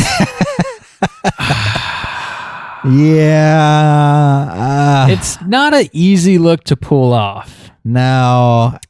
And I don't know anyone who does. I don't think...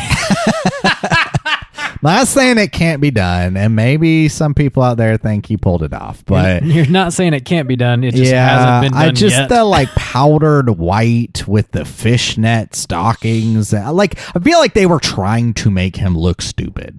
Like, I feel like the point was to make this a stupid character. They were definitely trying to make him sound stupid, because his whole, like, La Petite Mort, whatever the fuck. He's, come on, babe, let's die a little. That's what the French call an orgasm. It's now that's another pathetic moment, because then she says something like about a menage a trois or whatever, and he's like, what? And she's like, I thought you spoke French. Like, it's just kind of like another pathetic moment.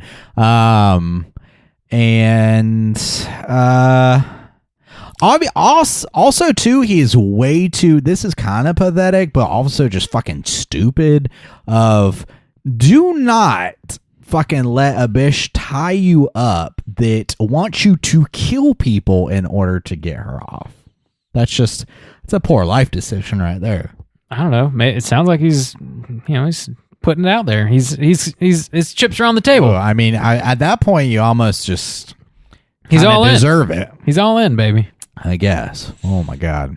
Also, I thought it was funny. I don't know where this ties in. I guess with the look and attire too, because when they flash over to the news story, he looks like such a fucking like goober. They try to make him like as gooberish as possible. I thought it was kind of funny. What a goober. Yeah, old Manson. So, it sounds like he's got probably everything but sexual deviance. Yeah, I don't know. Is it devious to kind of like want to sleep with someone who wants you to kill somebody? No, I don't think so. I think okay. It's just wanting to bang. Just a regular Tuesday, huh? Just trying to bang, For you, Bob. I don't know what my partner does. Kill whoever, whatever. Okay. So he, Chucky, I think he hits high enough. For sure. Damien hits on the Cooter scales. Chucky or Tiffany, did they hit all 5? Chucky might come closest. He's got the smug arrogance. Yes. He is sexually deviant. Is he? I don't think so. He just bangs the other doll and he doesn't try to do anything with like the real girl or anything. He's not pulling like any kind of weird Rob Zombie scripted shit. No. He is manipulative. He's trying to manipulate Jennifer Tilly at first. pretending like he wants to get married, and then he turns out actually wanting to get married, and he does. But then he just, fucking kills. He kills. Well, she stabs him, but then he kills her in the end. And I think the last thing he says to her is like, "Get off my knife!" Like he really doesn't fucking care about her or anybody else. So he's full blown manipulation and smug arrogance. Like that kind of goes in there. Arrogance. His attire. He's a fucking doll. He's a doll, but I mean there's nothing that he chooses to do that makes him look like a Cooter. I mean, his body's in a doll. Yeah. What are you gonna do? So that's not Jennifer Tilly actually changes her look to look like specifically something. He does not. So I don't know. Is he pathetic? He's 2 out of 4 right now. Is he pathetic? Is he pathetic? I don't know. She talks about his small dick. I mean, I guess if you want to say. I don't know. He seems... but he's also a doll. Yeah, so. He seems like he can maneuver pretty well for being a fucking doll. Yeah, so... I think he's 2 out of 5, which is shocking. That doesn't seem right, but whatever. Yeah. Jennifer Tilly, she is manipulative. She's trying to make men kill other people for her. Yeah. She's kind of pathetic. I would say her obsession with this guy when he just treats her like complete shit all of the time. And she's only kind of obsessed with him because he's a murderer, and that's what gets her off. That's kind of pathetic, right? Yeah. Getting your jollies because somebody is dead is fucking wrong. But also her obsession to kill somebody to bring this doll back. I don't know. We are not here to kink shame unless you need somebody dead to get off. I have never agreed to that. Then it's probably been recorded somewhere that you have. She is arrogant, I would say, right? Yeah. I think she hits, but I think Damien's the highest. Yeah. Which is weird to say because everybody's all 3 of these characters are pieces of shit, but I think Damien's going to take the Cooter cake. Kind of takes it, yeah. Huh. Yeah. Weird. Yeah, who would have thought? Who would have thought? Shocking. Let us know if you disagree, if you think Chucky's truly the King Cooter or, Tiffany. Let us know. I think we're going to go with Damien as the Cooter of the week, though. Let's go ahead and let our hair down. We're relaxing. We're just cutting it up, shooting the shit. We're talking about what we've been watching this week. Hey, gang, what you been watching? Juice! What you been watching? I've been watching a few things. I watched that Dune movie, the new one that came out, because it was still on HBO Max, and I don't know, man. It was a beautiful looking movie, and people have been fucking loving it. Yeah, and the soundtrack was amazing. But I never seen the David Lynch one. It's hard to finish. Is it? Okay. I never have finished it. I never saw that one. This one's long, but it wasn't the length that bothered me. That's what she said. Yeah. I didn't give a shit about anything. Things happened and I was kind of intrigued by them. I feel like everyone gave a fine performance, and the sandworms looked cool or looked good, but for a 3-hour movie it's not kind of spoilers, I guess, but it's just a huge kind of setup movie. I just things happen and I just kind of didn't give a shit, and I was is this too complicated? Because it's sci-fi and it's they drop a lot of just deep shit pretty much within the first hour, even about they gotta establish this world and who's in power and who's coming to power and the transitions that are happening. But I was just I couldn't get into it. I don't know. cinematically, I'm like watching this in IMAX, I'm sure would be fucking amazing because the sound is great and the look is clean as shit and it looks very cinematic, but it felt very soulless to me. I don't know. That's how I felt about it. I know people have been loving it. I'm glad people enjoy it, but I don't know, man. Like, and it's got a great cast even. I just felt like I didn't care about any of it. I don't know. Apparently that's just me, but that's how I felt about it. Have you seen it? I still haven't. It's so long. Yeah, I know. Too. It's so long. I would like to watch it eventually, but I'm not in a rush. Yeah. If I find 3 free hours, maybe I'll throw it on. I mean, ultimately, it's just kind of like a big Star Wars ripoff. Now I'd rather just watch Star Wars. Then. I wanted to give a little pause there. I'm sure people are screaming at the You're fucking trolling. Okay, gotcha. I'm just joshing y'all. That's not how I really feel about it. But I really did I don't know. I felt like it was maybe too complicated or something. But I watched that. I've still been watching that Scooby-Doo. There was like a really funny episode. Like fucking Fred in that kills it. We were talking about like the different versions of Fred. Velma kind of sucks in that one so far. I'm like at least halfway through the first season, and she just keeps trying to change Shaggy. They're like dating. She makes him wear new pants. She makes him eat healthier. She tells him not to say like all the time. But that's what I was gonna say. There's an episode where she's trying to teach him not to say like all the time because he sounds like an idiot, and I just thought of myself and I was like, yeah, I should probably work on that. But anyways, I don't know, Velma, she not the best version of Velma in my opinion, but that show's still funny as fuck. What else have I watched?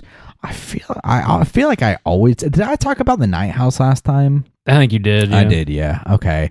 I guess that's it. Yeah, I guess that's it. Bob, what have you... I know one thing that you've been watching. Oh, yeah? Yeah, go ahead. What you been watching? Well, I went to the theater to watch the latest Wes Anderson film, which is called The French Dispatch. Okay, I don't think I was aware. Yeah, just came out, brand new. Really? Okay. Yeah. How was it? It's pretty solid. Yeah. This is a little bit different for Wes Anderson. The way the movie is sort of laid out is like an anthology film. So you've kind of got like a wraparound segment, and you've got like 3 main stories that are the meat of the movie. And the wraparound segment is it takes place at like a newspaper. Bill Murray kind of like runs the company. And he's got all these like staff writers, and they're all like from different parts of the world, very different people. And they write in different ways. And like the 3 main stories we get are like stories that they are writing. So it's almost like we're reading a newspaper, but instead of reading it, we're watching the scenes unfold on the screen. Oh, Wes Anderson, so clever. Yeah, that's interesting. Yeah, his movies are like often very like literary. Like the Royal Tenenbaums, like is like set up like a novel, and it's I don't know. It's cool how he kind of plays around with cinema in a way that like is very literary. A lot of people don't necessarily do that. Tarantino will do like chapters, but this is like a fucking newspaper. I don't know. It's just a little bit different, anyways. I gotta say, I enjoyed it for what it was. The performances were solid. It is, as fucking always, if you're watching a Wes Anderson movie, it's got that very distinct Wes Anderson aesthetic. It like only Wes Anderson could have made this movie. I don't know that I full blown recommend it, but that's not because of the movie. It's because I had kind of a fucked up theatrical experience. I want to watch it again. Oh no, what happened this time, Bob? It was like, man, they like had the heat on in the theater. Did you watch it at Sunray? Yeah. I don't know. I think they just had something going on, and like people aren't going to stop going to Sunray because you had a bad I know. And I hate to say anything negative. I really fucking love Sunray, and this has never happened before. But it's just like a fucking 100 degrees in the theater, and it was like packed. Like every seat was sold, so it was like extra body heat. That's real bad. And I was just Florida. like uncomfortable watching the movie, so like I couldn't really like relax and enjoy it. I don't know. I do want to watch it again. Trying to make you buy more beer. We're on to you, Sunray. Beer doesn't make you sweat, and totally not cool, y'all. But it was definitely an enjoyable movie. But I need to watch it again for my own to develop my own opinion. I think. Okay, I didn't even realize that was a thing. Yeah, man, it existed. I'm out of touch with the youth of the world. You're out of touch with what's going on. Also, since it's Thanksgiving time, I threw on Planes, Trains, and Automobiles. Nice. Yeah, man. I'd only seen this once before, like in high school, and my recollection of it was vague. It's very much like a road movie. John Candy. I fucking love John Candy. Anything he's in, like I'm so on board with it. Yeah, you're a candy mang, aren't you? I am very much candy mang. It's a solid ass movie. This is a John Hughes movie, which I totally forgot about. John Hughes sort of like cornered the market on, like Christmas with Home Alone. So I don't know. I guess he tried to make a Thanksgiving movie, which I feel like a lot of people do love this movie. Obviously not to the level that people love Home Alone. That's fucking crazy. But I think he did a solid job here. It's pretty funny. It's got some solid jokes. It's actually like pulls at your heartstrings pretty hard towards the end. John Candy is really John Candy's trying to get back to his family, but he's also like kind of a pain in the ass, and like you're annoyed by him. I don't know. Steve Martin is like, I guess he's sort of like the straight man, and John Candy's like the comedy in the movie, basically. And they're trying to get home to their families, and then you kind of find out something in the end that sort of pulls at your heartstrings. And I don't know, it's a good time. And as far as like Thanksgiving related movies go, there's not a whole lot to choose from. I totally think this one's worth watching. It's got sort of that old school, I don't know, just like charm. It's got a charm to it. It's got a certain vibe that you don't really get from modern movies very often. I dig it. I recommend it. Cool. Yeah. Also rewatched Roadrunner, the Anthony Bourdain documentary, and I've been watching some Parts Unknown, just blasting through it again. It's like every few months I just go through like a Bourdain phase. I don't know. I fucking love the shit that he did. I thought that documentary was very well made, regardless of whatever the fuck people say. I think it's a really well done documentary. What did people say? There's like 2 sentences. So if you haven't seen the movie, it's set up in a way that Anthony Bourdain narrates it. He narrates the whole movie. And there's like 2 sentences that are words that he wrote, but they did not have him speaking on record.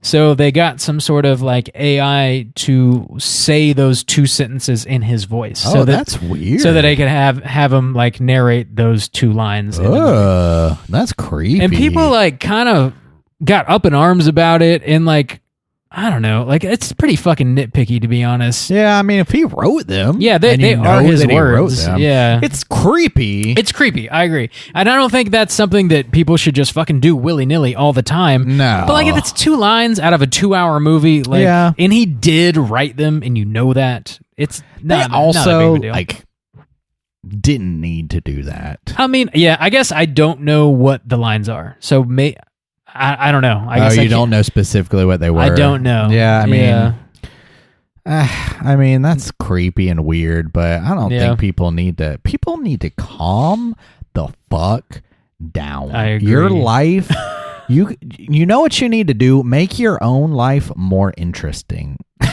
That's what you need to do. If you were doing some fucking cool shit, you wouldn't be thinking about everybody else's shit. So, like, go do some fun shit right now. Like, that's seriously. That's Uncle Soju putting you in the corner right there. Newly uncled Soju, seriously. Yeah, legit. Yeah, like, fucking don't spend your time worrying about other fucking people. Go do some fun shit. There's lots of fun shit to do. What's your, well, you probably don't want to talk about it. What's my ask you about your nephew. Like, what's your nephew's name?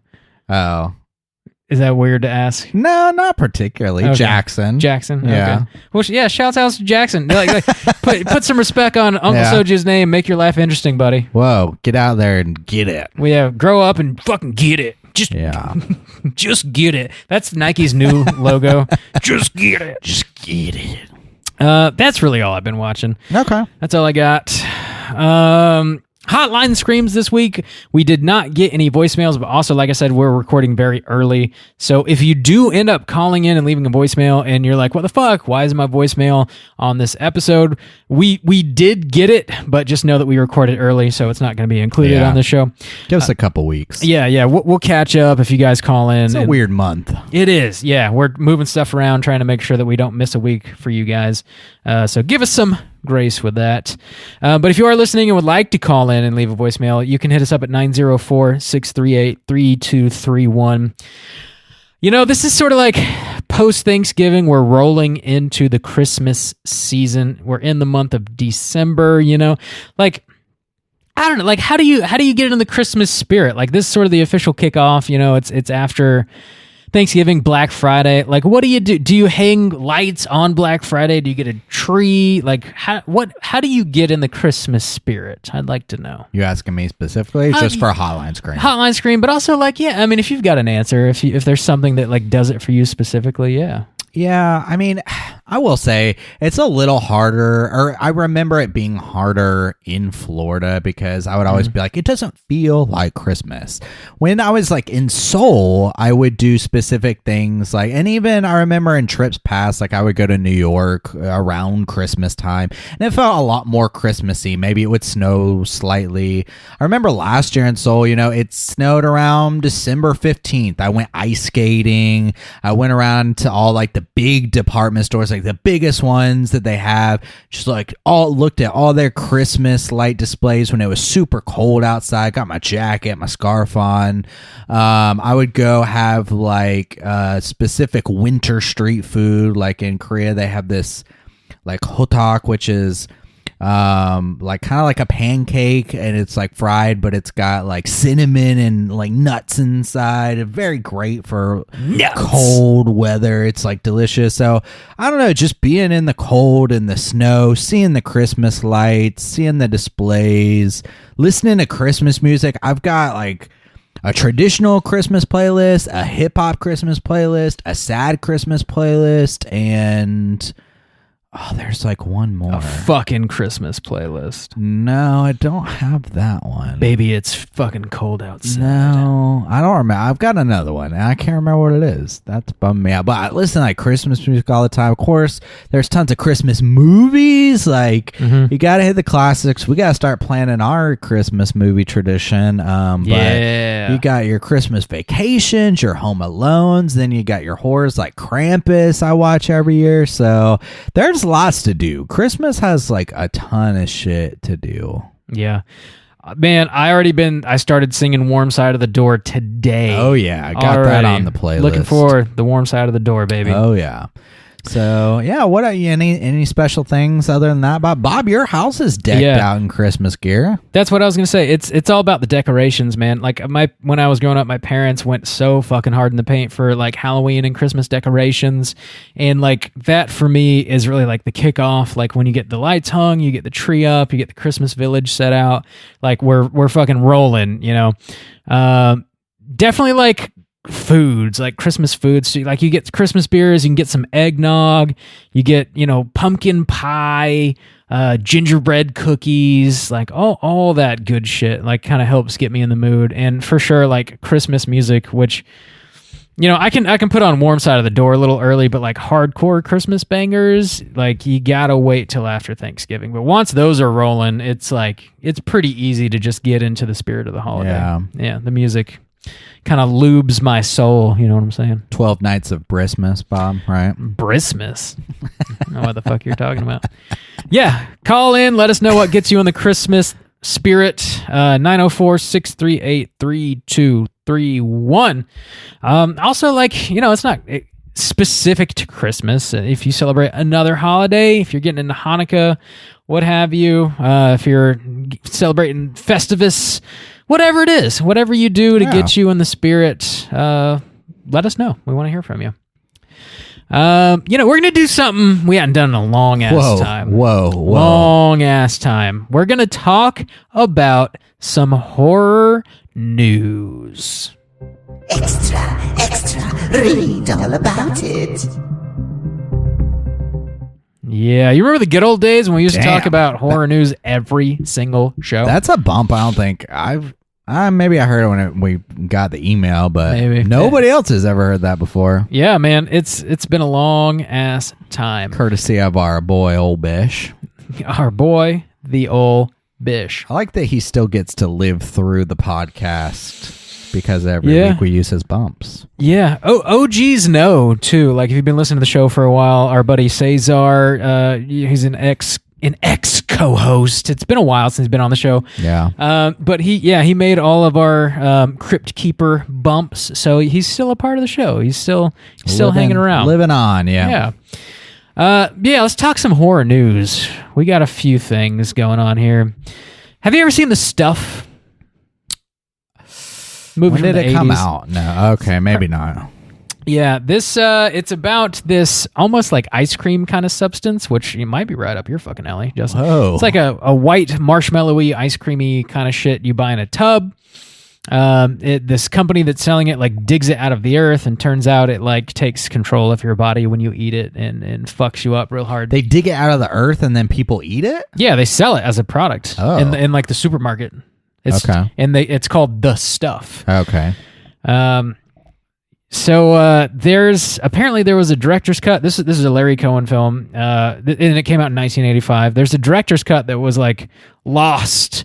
Apparently, it's been found. It's been re-earthed. That's cool. I've never seen this movie, but like from a historical standpoint, there's fans of everything. Mm-hmm. That's gotta be great to be a fan and be like, oh shit, you know, like that's great. And the director's cut has an additional 30 minutes of footage. Holy shit, that's a lot. Never been seen. That's a lot. Yeah, it's a shitload. Interesting. So this, I'm sure this director's cut will be released by somebody next year. Like, I don't think it's anything we're going to get super soon. They got to like clean up the footage, do like a 4K scan, all that shit. It takes time, takes money to do that. But like, I don't know, I feel like if there was not a physical media market at all, these sorts of things would not really be of interest. Like if somebody found this, they wouldn't take the time to restore it and put it out on digital for like a $3 rental. I just don't really think that'd be the case. Really? Yeah, I don't think so. Hard to say, I guess. Yeah. I guess it drives sales and like monetary value. So, yeah, you might be right there. You might be right. You're doing the world a service is what you're saying, Bob. No, I'm just trying. That's what I'm not giving myself praise. I'm really praising these fucking companies that do this work because it takes a shitload of time and resources and money. And obviously they have a genuine love for the art or else they wouldn't fucking care. They wouldn't do this. It takes a lot of trouble, to go to do all this. But like... I don't know. It's just one of the many reasons I enjoy buying films. Yeah. We wouldn't have stuff like this. Now, who's to say the 30 minutes are good? I mean, only time will tell. It could be complete shit. Who knows? Yeah. Maybe it was cut for a reason. Maybe the whole movie shit. Who knows? It's definitely it's a cult classic. Okay. I would like to cover it at some point on the show. We'll see. Anyway, I was excited to hear about that, and that's, Martin was another one that recently... Oh, okay. They recently unearthed Romero's director's cut of that, and that had like another... I think it had like another hour of footage. It was I don't know if I could shitload watch that. And so I'm sure we'll be getting that on disc hopefully sometime next year, but that's just really cool that they're finding all these things. I'm really interested in stuff like that. Like even a couple of weeks ago, we were talking about R-rated Scooby-Doo cut or whatever. I hope in the future more things are just kind of unearthed and studios are like, yeah, fuck it. Let's make a little extra money, but release like really interesting cuts of like classic or just anything. I don't know. I just think that's interesting. Just if there's footage there to let somebody kind of remix it a little bit, like a remix of a song. The original still exists. It's fun to listen to, but it's also fun to kind of get like a booty bump version of some things sometimes. We need some booty bump versions of movies. Just wild shit, wild cuts going on. What the fuck are you talking about? Like, just I want like more crazy cuts of things, like the Snyder cut. Then like makes movies completely different. You know what I'm saying? Like just director's cuts. Yeah, director's cuts, but more like not just like here's an extra scene and you can see that the quality is much less. I mean, like it would be cool to see like how many movies could you release that are like well known, where the story or the plot or like the movie significantly changes if you had this extra footage in it, or you know, very rarely does that happen. Yeah, and that's what I'm saying. Like I wasn't crazy about the Snyder cut, but it was interesting. Like, holy shit, there was a lot of extra footage, and this is a different movie. Like that's pretty interesting to me. I will never watch that. Well, yeah, but I mean, even just like an hour extra of Martin, it's like, does that change the movie? I hope so. Like, I don't know. I want it to almost. I want director's cuts to like almost like change the movie. You know? Yeah, I feel like, to be honest, most of the time when I watch a director's cut, I'm like, yeah, that shit was cut for a fucking reason. That's true. That's fair. Yeah. I don't know. We'll see. But usually it's just like 5-10 minutes. Like if you're talking about an hour, like holy shit. Like, I love that you're very confused. Yeah, because the way you were talking about like a remix, I was like, what are you talking about? Like another director getting in there and just like recutting it? Like what? It's like somebody remixing your movie? But sometimes that happens. Like there's a very famous, who was it? Was it Elijah Wood or someone that took the original with the footage that exists? Yeah. Took the episodes 1, 2, and 3 of Star Wars and made apparently a much more cohesive, more interesting story. I was like, that kind of shit's interesting, man. I was like, and I couldn't help but think, okay, what if they were like, Elijah Wood, here's this vault of footage that never made it into these original films, and maybe George Lucas was too close to the project. Why don't we just make some extra money on this and like see what you could do? Like that would be interesting to me. Yeah. I think that'd be cool. I would watch Elijah Wood's another director. Yeah, so version, like a different cut, of probably anything, but especially Martin. And they also found The Amusement Park, which is like a long lost movie that Romero made. Nobody'd ever seen. I heard about that. Yeah, it's on Shudder. I don't know. They're finding all this cool shit. I like it. In other news, we got a brand new trailer for Guillermo del Toro's latest film coming out this December. It's called Nightmare Alley, which is based on a book. They made a movie out of this. It's from the 1940s, I believe. There's a Criterion disc out on it. It's pretty dope. I would recommend watching it or just reading the book. I guess his movie is more based on the text and not on the movie. So if you want to get a real good sense of what his movie is going to be about, read the book. Did you watch the trailer, Juice? I did, yeah. I liked what I saw. I didn't really know. I knew it was on our schedule to watch, but I didn't like do any research before and didn't know like what I was going to get. I was intrigued for sure. It looks beautiful. Yeah, it really does. It's got a fucking baller cast, because I feel like if you are an actor in Hollywood and Del Toro's like, hey, you want to be in my movie? Your answer is just yes. Yeah. Bradley Cooper, Cate Blanchett, Toni Collette, Willem Dafoe, Richard Jenkins, Rooney Mara, Ron Perlman, Mary Steenburgen, David Strathairn. I'm not sure who that is. I don't know. The trailer looks very, very slick. It looks almost fairy tale-ish. Yeah, and that's his thing. Yeah, that's his thing for sure. Yeah, which I appreciate. Kind of like Wes Anderson. He makes these movies that you're like, nobody else really could have made this at least as interesting as it is, as stylistic as it is. And you just don't get a whole lot of that these days. Yeah. And it's nice. It's like, I don't know. Feels fresh. Like Shape of Water, when that came, it's like, wow, it feels like old school cinema in a way, you know? Same thing with Wes Anderson. It's like, this dude's actually being creative. He's not regurgitating something or making this kind of like plastic product. It feels like the art of cinema. And that's nice. Yeah. I dig how this trailer looks. It's the story of it's basically about Cooper, who's playing this carny, and he links up with a psychiatrist, and they concoct this sort of plan to where it seems as though he's able to read people's minds and like see into the future. And he starts using these tricks at the carnival, and then sort of becomes very famous, very well known, very popular. And the movie kind of spirals from there. That's very much what the plot is of the movie from the 40s. It's dark for sure. It's a dark drama. The one from the 40s. I'm interested to see.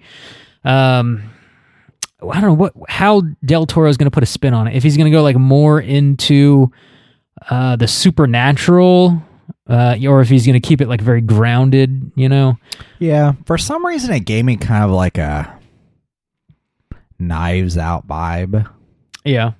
I don't know. Maybe it's just the aesthetic and stuff like that. I don't know. I'm intrigued by it. Yeah, I can't wait to see it. Yeah. Comes out December 17th. That's going to be slated to cover it.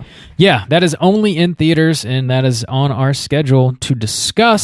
So, keep your eyes and ears out for Nightmare Alley coming your way. Juice, have you heard the news that Train to Busan is getting an American remake? I did hear that. It is apparently going to be called Last Train to New York. Oh, God. And this all sounds uninteresting so far. But the director was just announced, and it is Timo Tjahjanto, whom you may not know his name right off the bat, but he is a director that's probably primarily known for American audiences for doing segments in VHS 2 and VHS 94 now. Okay, I haven't seen that one. Which one did he do in VHS 2? The one he did in VHS 2 was the segment at the compound with the cult and like... Okay. Yeah, the big one. Okay, that's the good one. Yeah, the one he did in 94 is about sort of like kind of like a mad scientist, and he's kidnapping people and turning them into cyborgs against their will. Is it good? Yes. Okay. It's very good. Okay. It almost, the way it's shot, it almost feels like Doom, like you're the POV of one of the cyborgs, like running around, and it's got like, this like shotgun attached to its arm, and like shit's blowing up. It's like it's extremely ambitious for a VHS segment. I don't know, like, I'm not doubting this guy. I mean, that one segment I really like, and I don't think it's necessarily about the director. It's just like Train to Busan is just on its own a wildly successful film. Yeah. And a lot of it has to do with just like cultural settings and stuff like that.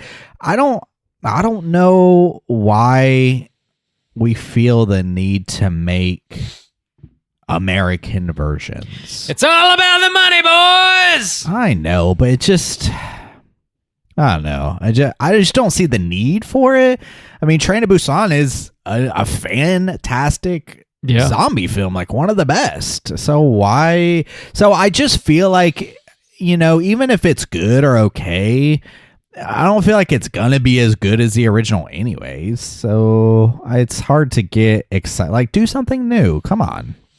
Yeah, I would rather Timo Tjahjanto just be making an original movie with like $50 million at his disposal. That's what I'd much rather see that. Sure. But it's a known IP, I guess. But even though they're fucking changing the names, like not everybody is like horror nerding out and like gonna immediately know that like, oh, this is a remake of Train to Busan. I've seen that. It's great.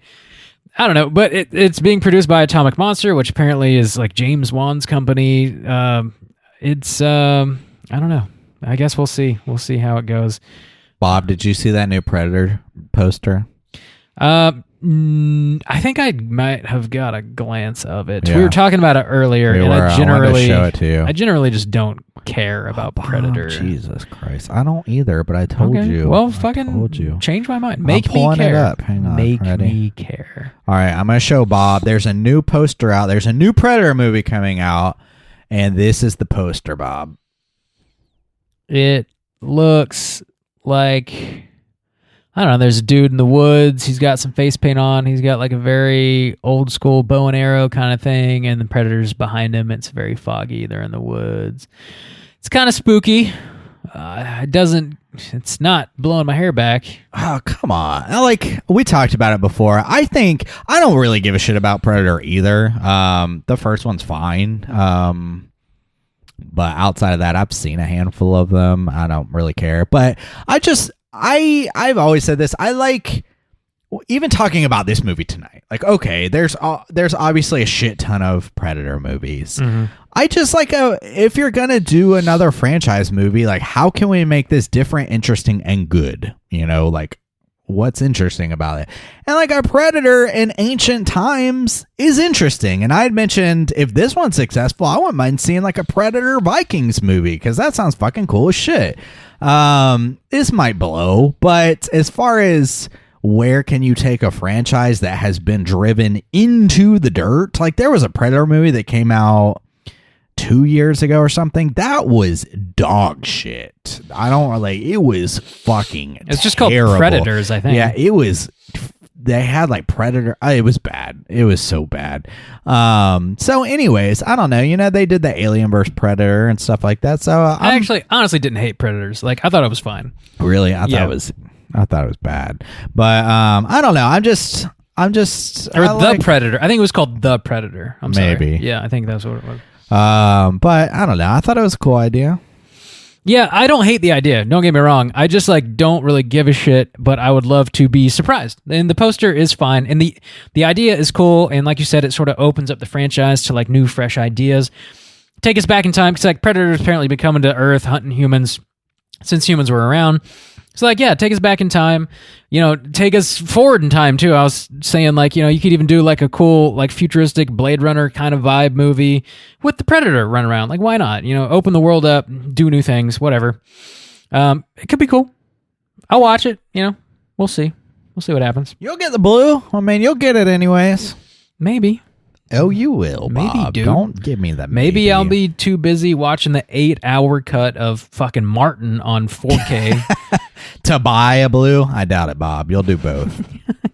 Whatever, Mang. Whatever.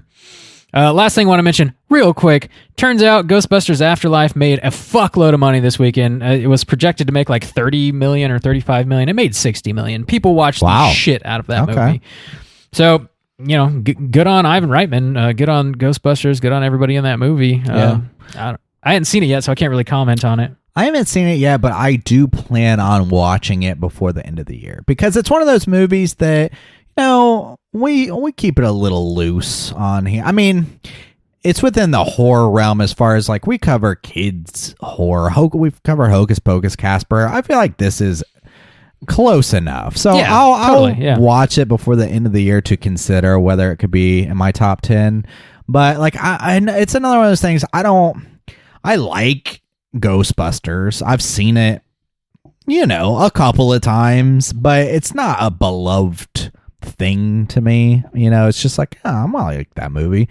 So I don't care as much as everyone or some people do. So I'm not like any rush to like knock down the doors and get inside. I'm like, I'll watch it before the end of the year. Yeah, I'm kind of the same mind here. I enjoy the originals fine. They're not my favorite movies by any means. I'm not in any rush to watch this new one, but I'm sure I will, and I'm sure I'll like it fine. And it won't be my favorite movie. It'll be kind of the same stuff. But it seems like people are definitely excited and responding to it, and that's cool. So I'm sure we'll get, you know, another Ghostbusters Reanimated or something. You know, Ghostbusters Deuce again. Ghostbusters kept busting. Bust makes me feel good. Bustin' makes me bust again. Yeah. Bust it. Yeah, that's all we got for news. If you've seen the new Ghostbusters movie, hit us up. Let us know what you thought. We're going to be back next week with a brand new show, just as always. We're going to be tackling our last Patreon pick of the year, son. We're closing it out with Miles's pick. Miles has decided we're going to be watching and talking about Gamera 2, Attack of Legion from 1996. You already picked a Frankenstein movie. I don't know if we can let you change. I don't know. He threw us a curveball. He's like, you know what? I don't want you to talk about fucking Frankenmang no more. That shit's dumb. Talk about Gamera 2. Well, oh, you haven't seen Gamera 1? I don't give a fuck. Talk about Gamera 2, bitches. I'm That's not what watching one. Miles said that to me. I refuse. I already watched one in preparation. You got that box set, don't you, Bob? Yeah, I got like 40,000 Gamera movies, so I'm going to watch them all. I'll watch 2, and I won't know anything about 1, and you'll accept that. And it will be fine. Sure. Okay. You will be fine. Slam your eyeballs into Gamera 2, Attack of Legion. We'll be talking about that next show. As always, please rate, review, and subscribe to us on iTunes. Follow us on Twitter at STR8_chilling, on Instagram at Straight Chilling Podcast. You can send us an email through our website, straightchillingpodcast.com. If you want to join in on our daily Slack channel conversations, just hit us up on one of our social media outlets. I'll send you a link so you can join in on our conversations. And until next time, as always, all you mother truckers, please keep chilling.